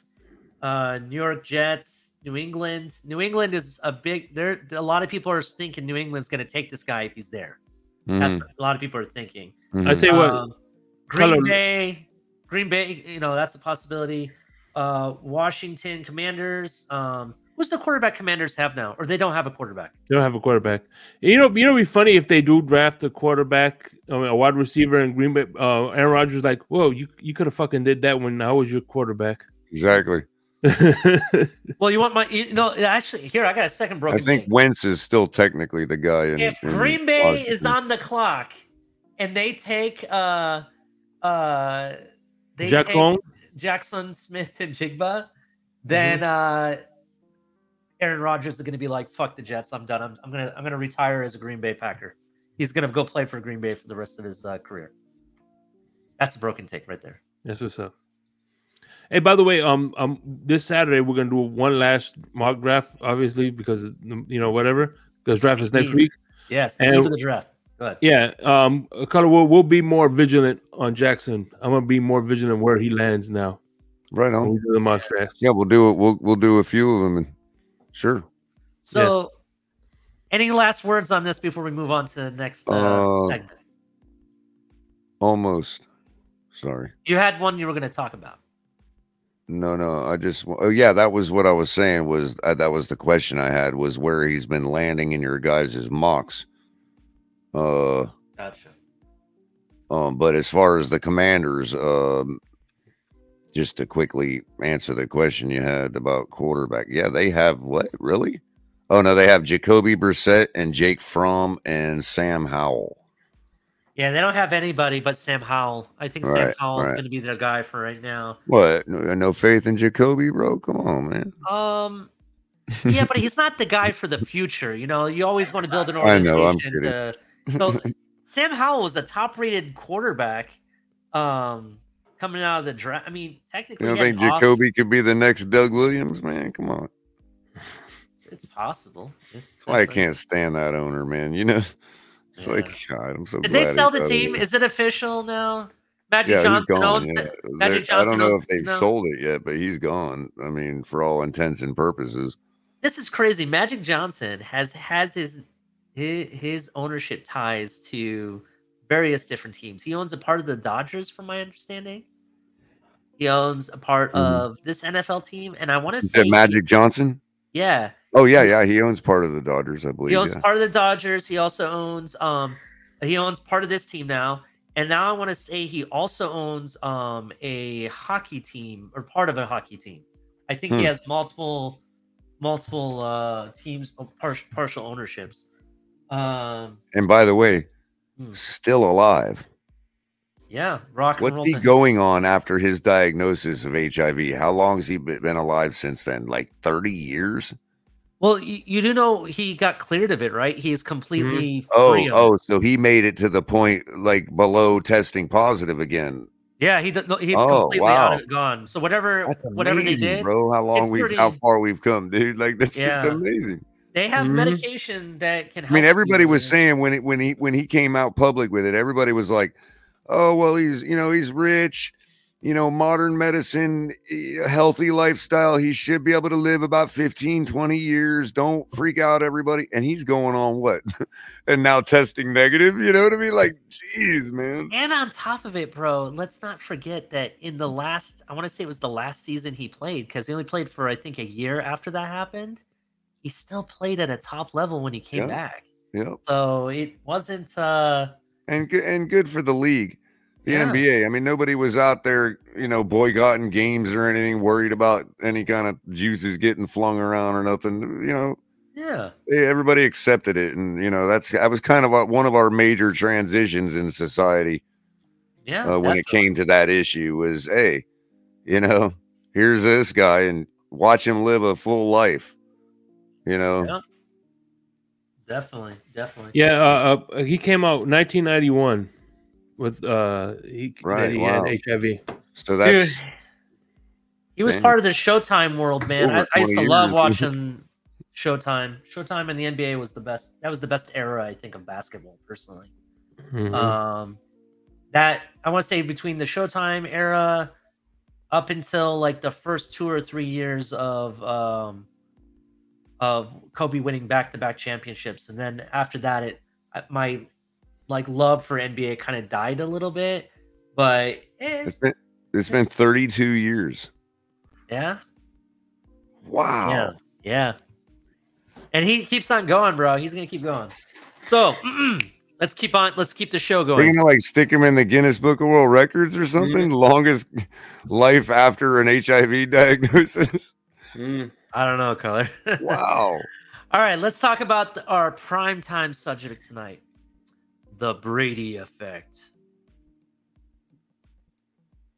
Yes, the Brady effect, ladies and gentlemen.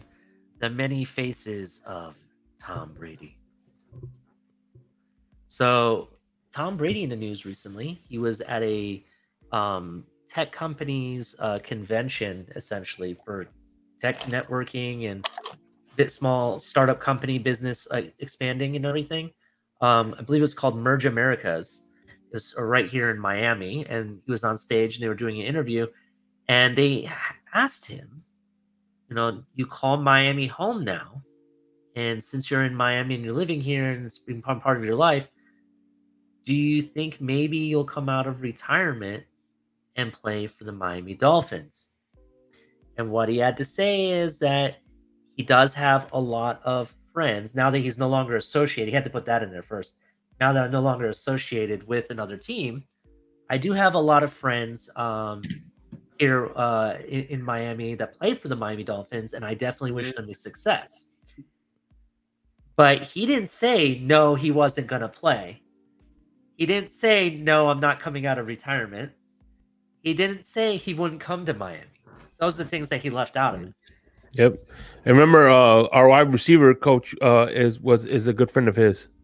That's true. Our wide receiver coach is probably one of his best friends. Who could translate the message from him to the room. Oh, yeah. There you go. These are broken takes. We're going to talk about it. So let's start off with this. So why we bring up this subject, why it keeps coming back is because, one, the news, but we're talking the greatest of all time, Color. Tom Brady, in my opinion, based on the stat lines and what he's accomplished and the fact that he could do it with 2 different teams, is one of the greatest of all time quarterbacks, if not the greatest of all time, right? We call him the GOAT.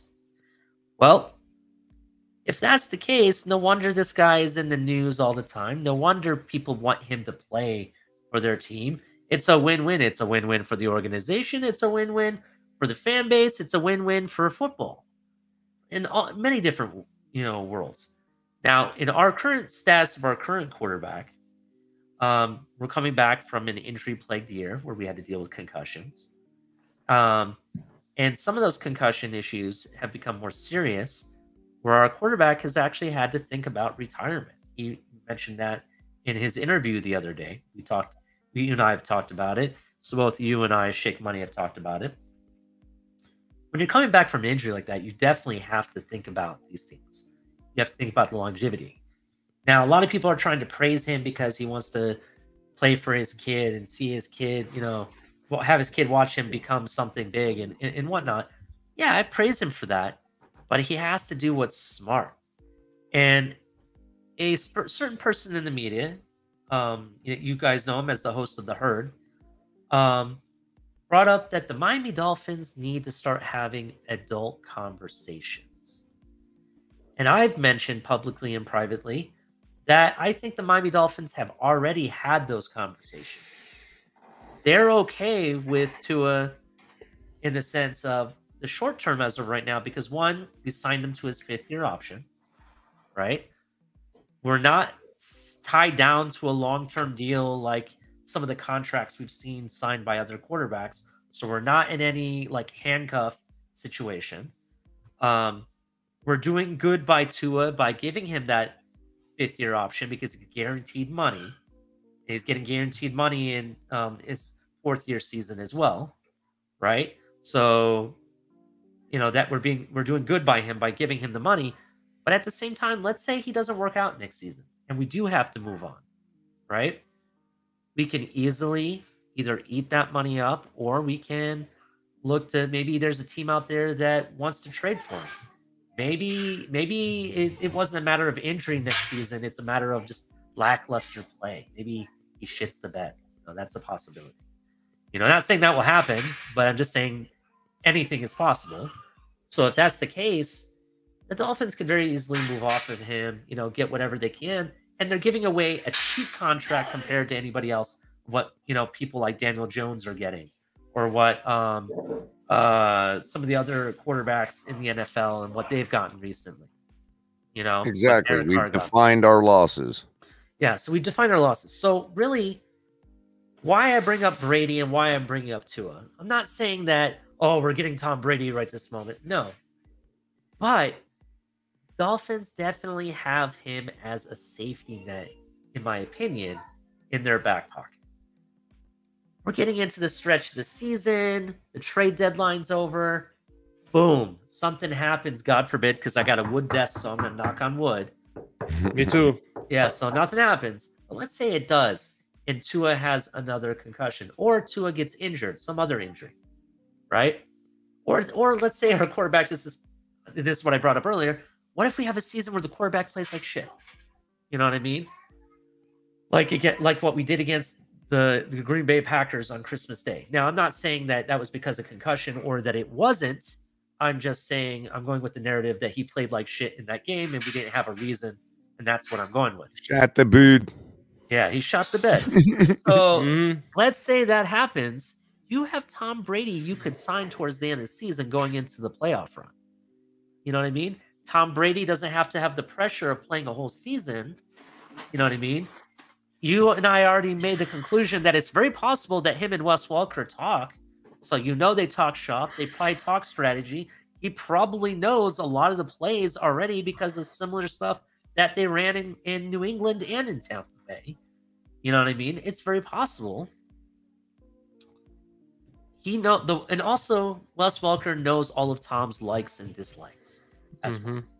So it makes sense that we're setting up Tom Brady to be our safety net if we're in that playoff run towards the later in the season. You know what I mean?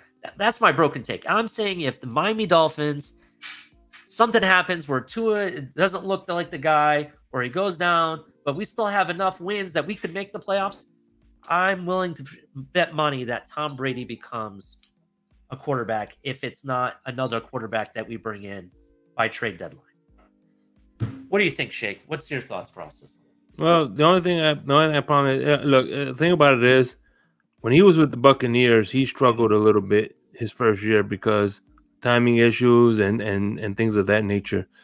The only way I would like for Tom Brady to come in is if he came in right away. I don't think if he came in with no OTAs, no training camp, no camaraderie with the wide receivers, I don't think it's going to be an easy plug and play. Like you know what I'm saying? I understand the Wells Welker knows what he likes and things like that, but I think that, you know, a quarterback is very dependent on timing and chemistry. So I think that the only way I will be down with it is if this happens before training camp, or you know, at least before preseason.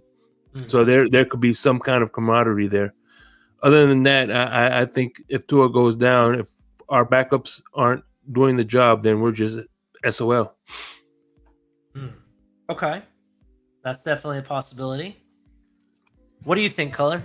That's an angle I hadn't thought of before, and that is very valid. I mean, you know, as far as the chemistry aspect and all that, I'm just wondering with a class of very you know, mature NFL position players, you know, you could almost see a situation where you know, if it's injury related early on, then, you know, for Tua, then okay, we could probably drop a couple games, you know, to utilize that as what you're, you know, those type of get right games.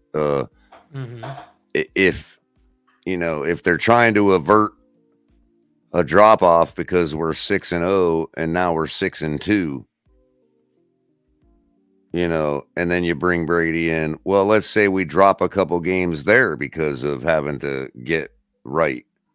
Well, we're still 6-4, and we got the GOAT running this offense and maybe starting to gain a little of that chemistry. You know, I don't think that's an ideal situation. I think Shake makes a great point. You know what I mean?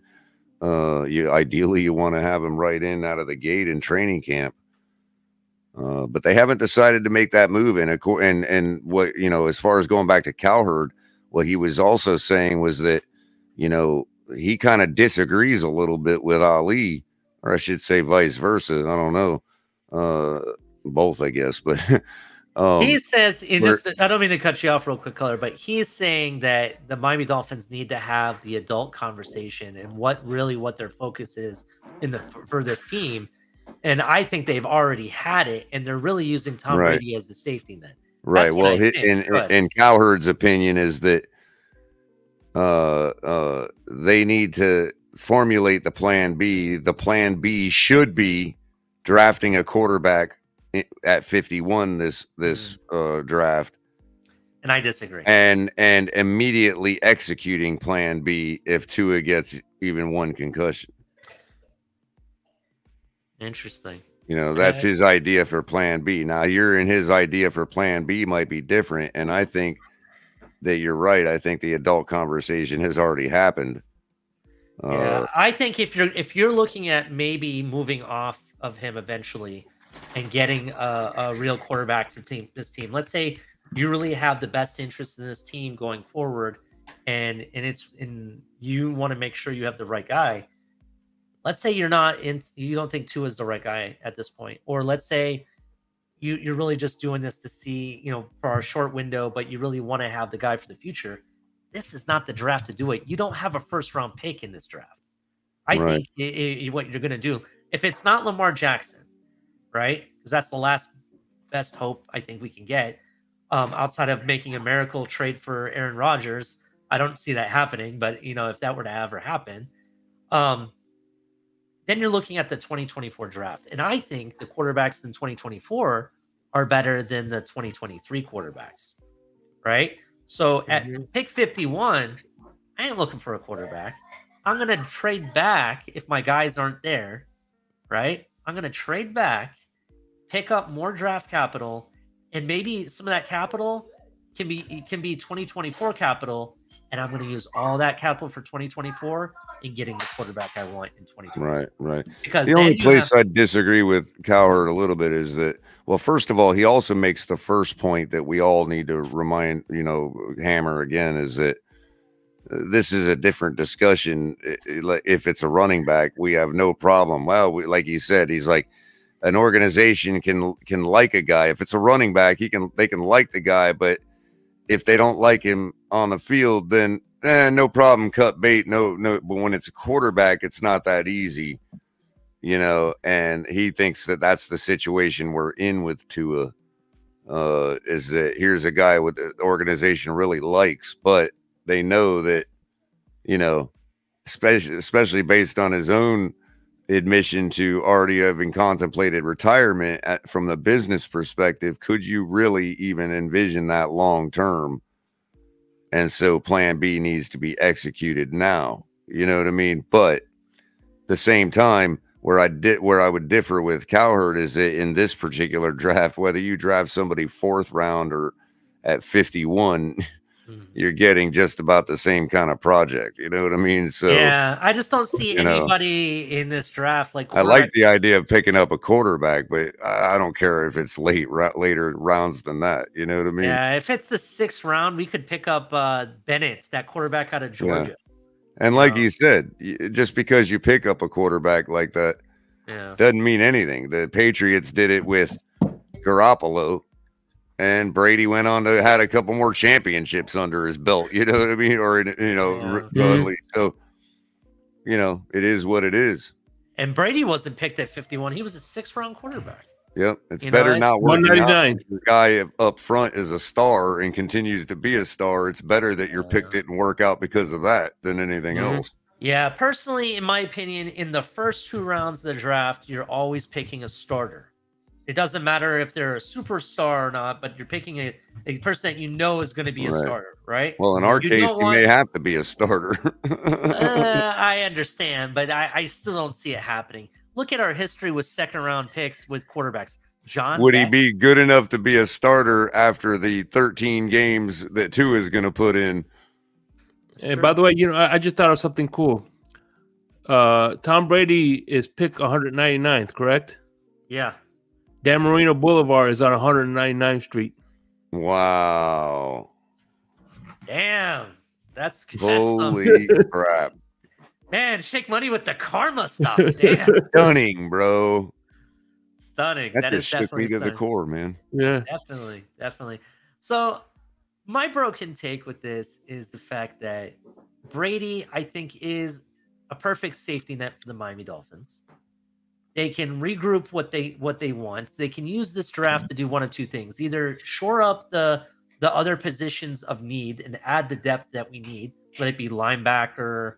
Let's say we get a running back. I just don't see Jahmyr Gibbs being there personally, or picking up other positions. Eventually, corner is going to be a need. If it's not this draft, the next draft. You know what I mean? And the reason I say that is because really these guys that we just brought back, we brought them back on 1-year deal. Right? We have what's his name? We have X, who I think he only has maybe 1 or 2 years left on his contract. I want to say. Mm-hmm. And he's got a little chip forming too. People calling him washed. He wants to get out there and prove he ain't washed. Yeah, he might get a little something out of him this year. But I think because X is kind of like close to being on his way out, I still think that you eventually start bringing in his replacements while you still have your other corner on a more of a long-term deal. You know what I mean? Right. That's kind of where I was going with that. The broken take for me is, ladies and gentlemen, the Dolphins have a plan. Don't worry. We're going to, either way it's going to play out. Either Tua takes us all the way into the playoffs and we win everything, or we got Tom Brady to lean on. That's my broken take for this. Yeah. And listen, at the end of the day, when the Dolphins play, when we win, I celebrate with this. And when we lose, I celebrate with this. Nice. So what you're telling me, it's a good night every night, isn't that right? Yes, Shane Money? this is all purpose. All purpose. Damn. Any other broken takes for Tom Brady before we move on? Nope, not for me. Nope. Gotcha. So that's the end of our main segment here on broken takes. But I wanted to bring up some other stuff that I found out here. So, and let me just see if they have our grade. We can talk about it. Bleacher Report put out NFL offseason grades. So let's talk about that a little bit. Miami Dolphins offseason so far. Key additions. We got corner Jalen Ramsey. He's the corner that I think we brought in. I think he's going to be a great supplement to what X does on the field. I see us in the next 2 years bringing in X's replacement. If it's not this draft, it's definitely next draft. We have to do it. We also brought in, which I didn't expect, Chosen Anderson. Robbie Anderson's up in the house as a wide receiver. We do expect Cedric Wilson to be moved off of.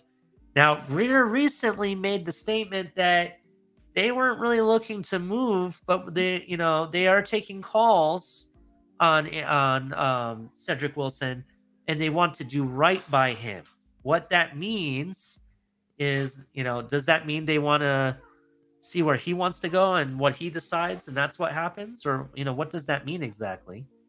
I know they had envisioned him as the number 2 guy before Tyreek Hill came into play. We brought up linebacker David Long. This was kind of an off-the-radar linebacker no one was really expecting, but he fits the scheme. He fits what Vic Fangio wants to do.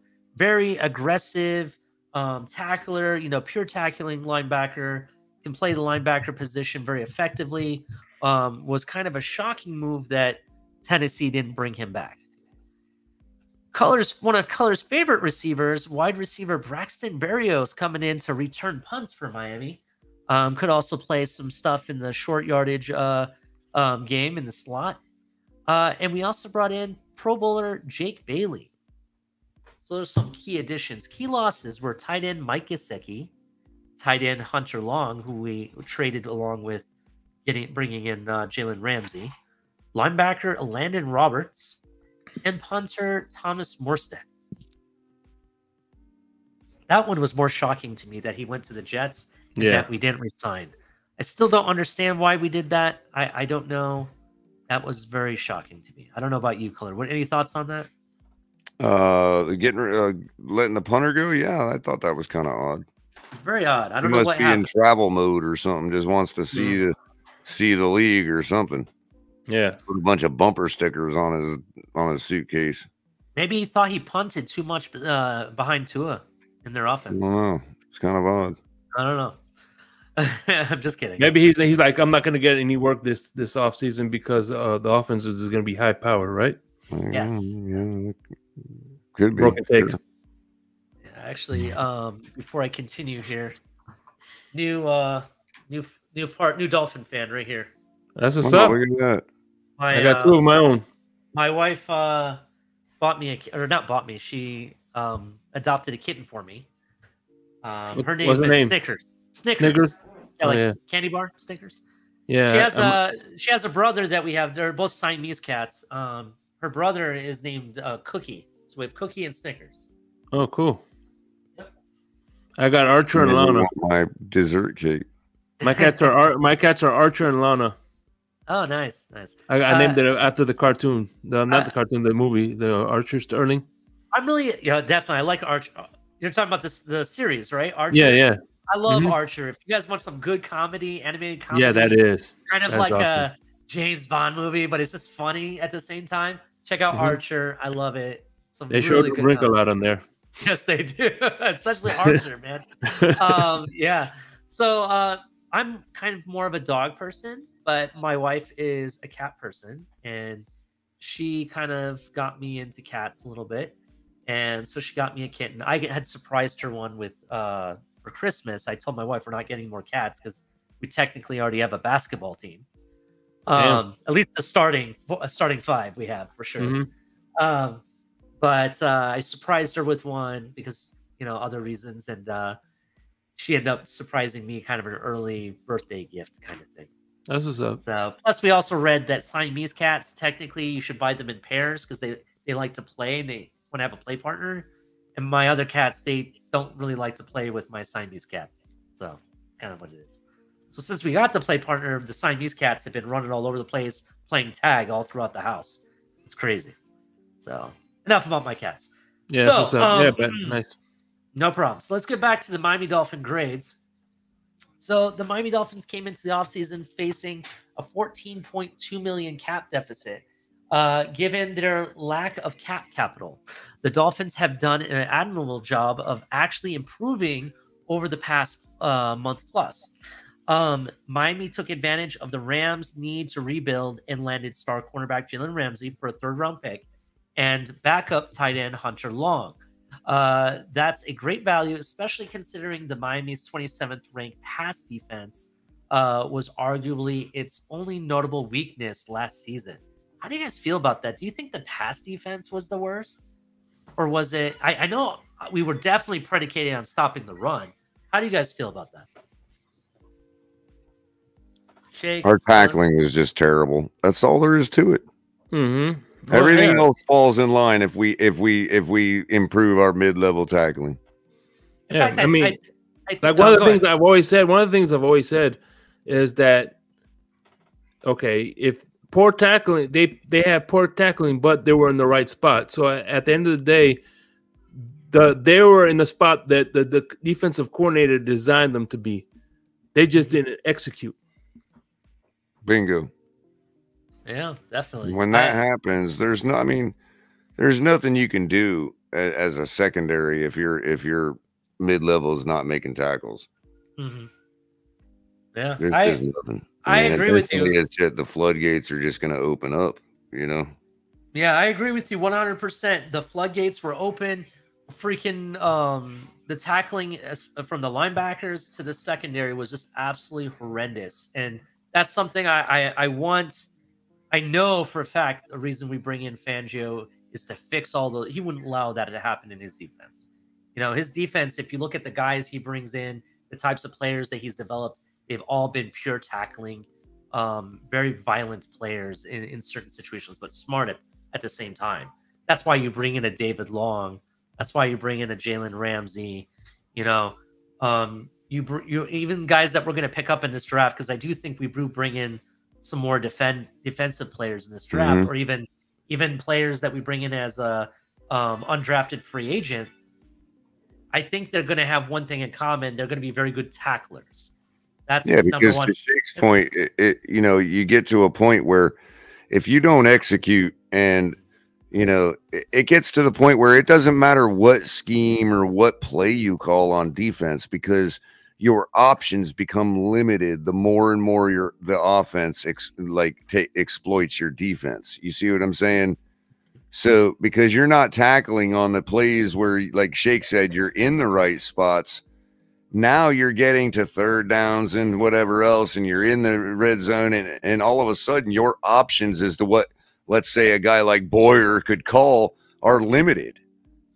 So of course it looks like he's a terrible play caller. You know what I mean? Because when nobody's tackling, what are you going to call? You know what I mean? Your offense is getting a step ahead of you more and more every time that happens. And their offense, and now you're limited as to what you can even call on defense. And it just continues to get exploited if you're dealing with a good offense. Yeah. Yeah. I definitely agree with that. I gotta think make the tackles. What does it all mean if you're not putting their guy on the ground? Yeah, I think if you improve that one stat, the tackling, I think our defense would have been ranked much higher. I think some of the games would have ended differently. Everybody thinks that our defensive line suffers from that. I don't think that at all.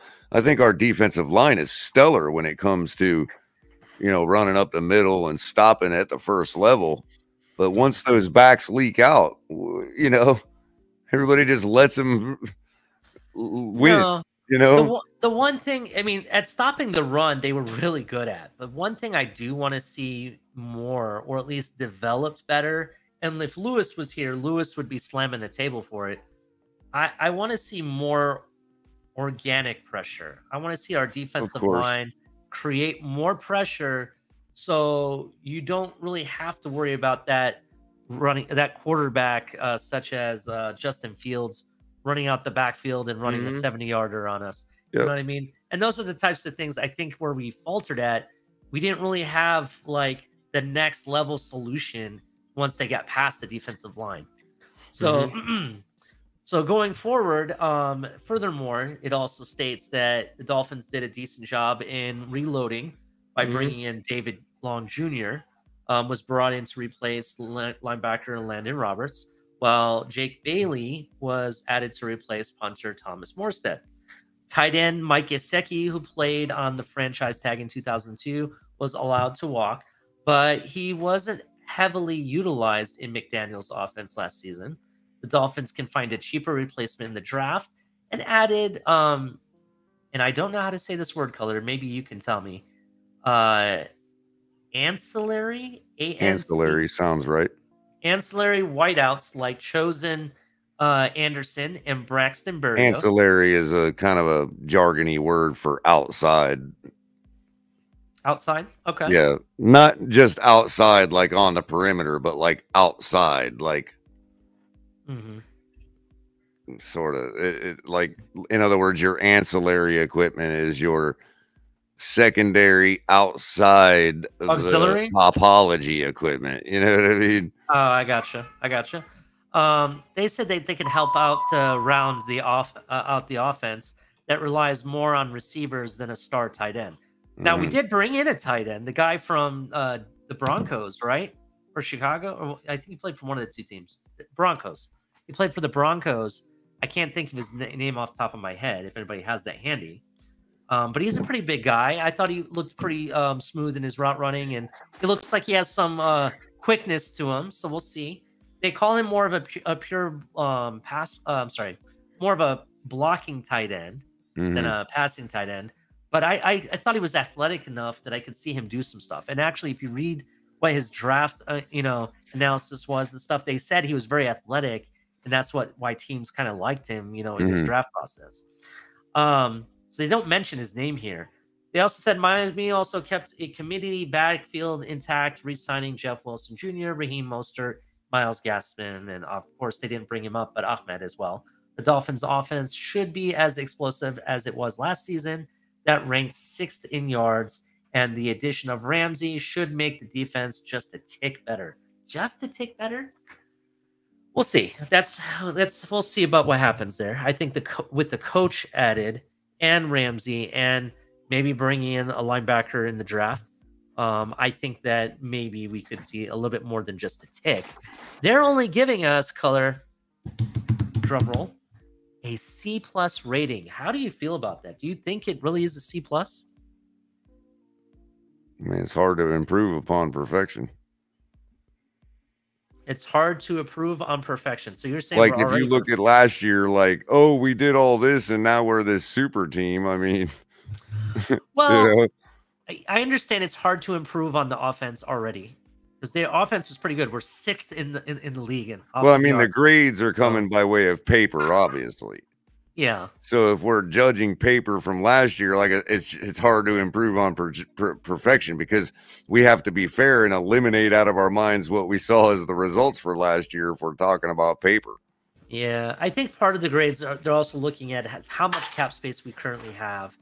What did we do to improve the defense, which we solely were hurt on? Right. And we haven't done very much. Part of it is because if they're saying because of last year's performance out of the paper, because we didn't go get a star quarterback, but that's the only way. You understand what I'm saying? Like, if they're doing it year over year like that and we didn't get better enough, then I can see the C rating. But if you're talking about paper to paper without factoring in last year's results, then what did we really do? We brought in David Long and Jalen Ramsey. Yeah, I see what you're saying. I'm just like, I'm just kind of questioning, We failed to address the offensive line issue. Yeah, that's another part of it. That's actually a good point. Far. That's actually a really good point, Color. That's something we haven't done. We haven't addressed, some we of re-signed every one of our running backs, just about. Yeah. So, I mean, I think we did a good job with that. I think we added depth to certain positions I don't think we necessarily had. Wide receiver, you could argue we added some depth there. I think we adding Ramsey and dropping Byron Jones was a good idea. You have a much you got better Brandon talent. coming back healthy. You got Needham coming back healthy. Mm-hmm. And Trill Williams. Trill Williams. Don't forget Trill. See, that's the thing. People, we have to remember. But that's not moves we made in the offseason. So that's not going to factor and improve our C+ grade. You see what I'm saying? Yeah, that's true. But we could, bringing back Nick Needham actually would have improved the offseason technically. Because we brought him back. By re-signing him, you mean? Yeah. Yeah, I guess, yeah. Yeah. I think the offensive line and the linebacker positions are the two positions I'm most worried about. Not even the tight end. The tight ends I'm not worried about at all. Again, the rest of the league is just they understand how important the quarterback is, dude. They really do, man. Yeah, I definitely understand that. We can't take that away from them because they see it from a complete unbiased outside, perspective. Yeah, definitely. I gave us ourselves a B, to be honest. Just a solid B. I would agree with that. Yeah, I don't think it's C+. I think it's more of like a B. I think bringing in Jalen Ramsey was definitely a blockbuster move. You definitely upgraded the position by re-signing Nick Needham. You've added depth to the team. We already have Cater Kahu and we have Trill Williams will be coming back from injury. You brought in David Long. We brought back Van Ginkel. We brought him back. And we brought him back. And we got a tight end that can actually block. Yeah, but you didn't really address the linebacker by upgrading the position. It just seems to me like the linebacker position is the same grade as it was before what's his name? Braylon Edwards moved. Or Landon Roberts. I'm sorry, Landon Roberts moved. I don't see any difference. I think they're the same, personally. Well, it could be an upgrade. I think it could be an upgrade depending on scheme. Depending, I think. And that's what we talked about earlier. Can he tackle? Yeah. If he can tackle, it's an upgrade. You know what exactly. I mean? Yeah, it's true. I've been steady on that all off season, man. Every time we bring up linebacker, and not chasing down, but can he tackle? Not chasing down, but behind the line of scrimmage. Right. Let's also not forget the safety we got from the Lions. I can't think of his name off my head, but he's the guy that actually put the hit on Derrick Henry. That was kind of a big move. So I mean, there's some names out there. I'm gonna show you guys straight from the lab. It's always hit or miss for pass coverage on a linebacker, but they got to be able to tackle. Some photos that the Miami Dolphins put out from the offseason. This is like the first OTA, I believe. So they're back in the building. I believe that's Braxton Berrios right there. Yeah, I believe that's Braxton Berrios. And yeah, I bet you what's his name? Elliot called Chosen. Hey, listen, you don't want the Dolphin fans to turn on you. Buy a Tua jersey. Right. Oh, damn. I forgot about that. Holy shit, you just reminded me. That makes sense. That makes reason why I haven't heard his name in a while. But have you seen the workout videos of Berrios, dude? That guy looks ripped. Yeah, he does. Seen his videos? He has some photos that have been put out. The guy has like ab upon ab. It's ridiculous. Let's see who else we got up in these photos. We also got looks like Mostert putting in some work.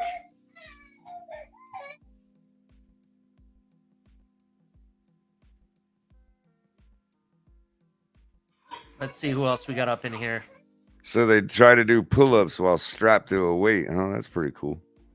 Yeah, I've seen a lot of people do that. Some famous who was the linebacker for Pittsburgh for ever in a day? Harrison, Jermaine Harrison. For Bengals too. Yeah, Harrison used to do that. He used to put like quite a few of them and start doing them. It was like, Yeah, crazy. James Harrison. Yeah, that dude was a raw dog, man. Jeez. Even after he retired, he was in the gym doing it. 115s. Damn, that's 230 pounds right there. And here's our newest addition, Chosen Anderson. That's good. He's training. Oh, Waddle's behind him. Does that mean he's faster than Waddle? Mm-hmm. Just kidding. Just kidding. By a mile too. Look at that. No. One thing that I have to see how he's built, but I want to say that Chosen is a much longer. He's more of that like Devontae Parker like height, right? He has about the same height, you think? I think about 6'3", yeah. About 6'3"? Yeah, 6'3". Yeah.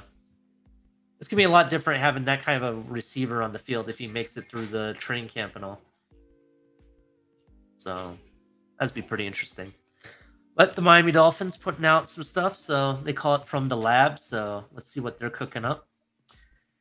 But anyways, let's get down to our final thoughts of Broken Takes. Shake Money, tell me your thoughts. What do you got for us? Hold on, I'm just looking up real quick. Yeah, he's 6'3". 6'3". He looks like 190 pounds wet, to be honest, in that photo. Yeah, it does. Hold on, let me see if I can find the weight. I'm sorry. So 190 pounds. Oh shit! Damn. Heavier than I thought. I just guessed that. I didn't even like. A lot of people say 190 pounds wet, so that's kind of what I went with. Yeah, so, man. That's crazy. So, Shake Money, what do you got? What's your final thoughts for us? No, thanks for having me on here, and we'll chop it again soon. Yeah, Peace man. out. Definitely, Shake Money. Check out his show. Make sure you hit like and subscribe anytime you see him. He's here at the Fins Tailgate. He's on Larry K's channel. You never know who he's interviewing. Make sure you like his content. When's your next show, Shake? I did one yesterday with Todd Labruto. Okay. We went over the five top running backs that Pro Football or something, one of those football sites did a 20 top 20 running backs. I might do that Saturday, do the top 20 running backs, but we just did the top 5. So real quick for broken takes, give me your most broken takes about the running backs. Which running backs? Whichever one you like. Give me a broken take. I think that Dalvin Cook is gonna go with the Buffalo Bills. Go with his brother. That's the broken take. Damn. Okay. All right. So, well, thanks. Anything last minute words, Shake? No, I'm good, brother. Y'all be safe, right. man. Easy, Shake. You too. Thank you. All right. Color, give me your final thoughts. My final thought is there's no such thing as a GOAT because time is infinite. You will always have greater given enough time. And so you cannot have the greatest of all time. And you cannot have a final thought. Fins up. Fins up. Man, how can I beat that? Infinite time. Which dimension are we in, Color? I need to know that. But anyway, thank you for joining us. Before we shut it completely down, make sure you check out some of our other shows. We got El Capitan every other day of the week, the Fins Tailgate Show. You never know who he's going to be interviewing or what topics he's bringing up. Check out Cup of Coffee with Color, most of the daytime shows that he's been putting out lately, or going on other shows too. Definitely check out Color when you can. Me and Color got a morning show starting up hopefully this month, the beginning of this month. I really want to start it. We just got some things we had to work out. Hopefully we'll have those figured out by this weekend. DTA is coming soon. He's on furlough for right now, so shout out to him. I'm with you, brother. We miss you. And Lewis is now going to go Tuesday nights. Rabid Dolphin Tuesday nights. Definitely can't wait to check out his first show on Tuesday nights. I believe it was around 10 o'clock, I believe, 10 p.m. So Eastern time. So check him out. And you got Shake Money on here, everywhere. All I want to do is shake it all about. So definitely check out Shake Money when you get a chance. Make sure you hit like and subscribe. Tell your friends, tell your kids, tell your neighbors, Tell your wife. Make sure you hit notifications. Make sure if you'd like to donate to the channel, we have Cash App, Venmo, Super Chats. We really appreciate it. So if you're in the chat, make sure you hit like. Make sure you hit Super Chats. With that also being said, shout out to all of our affiliates. We got Backroom Collection, Fanatics, Doobie. Check out the links below.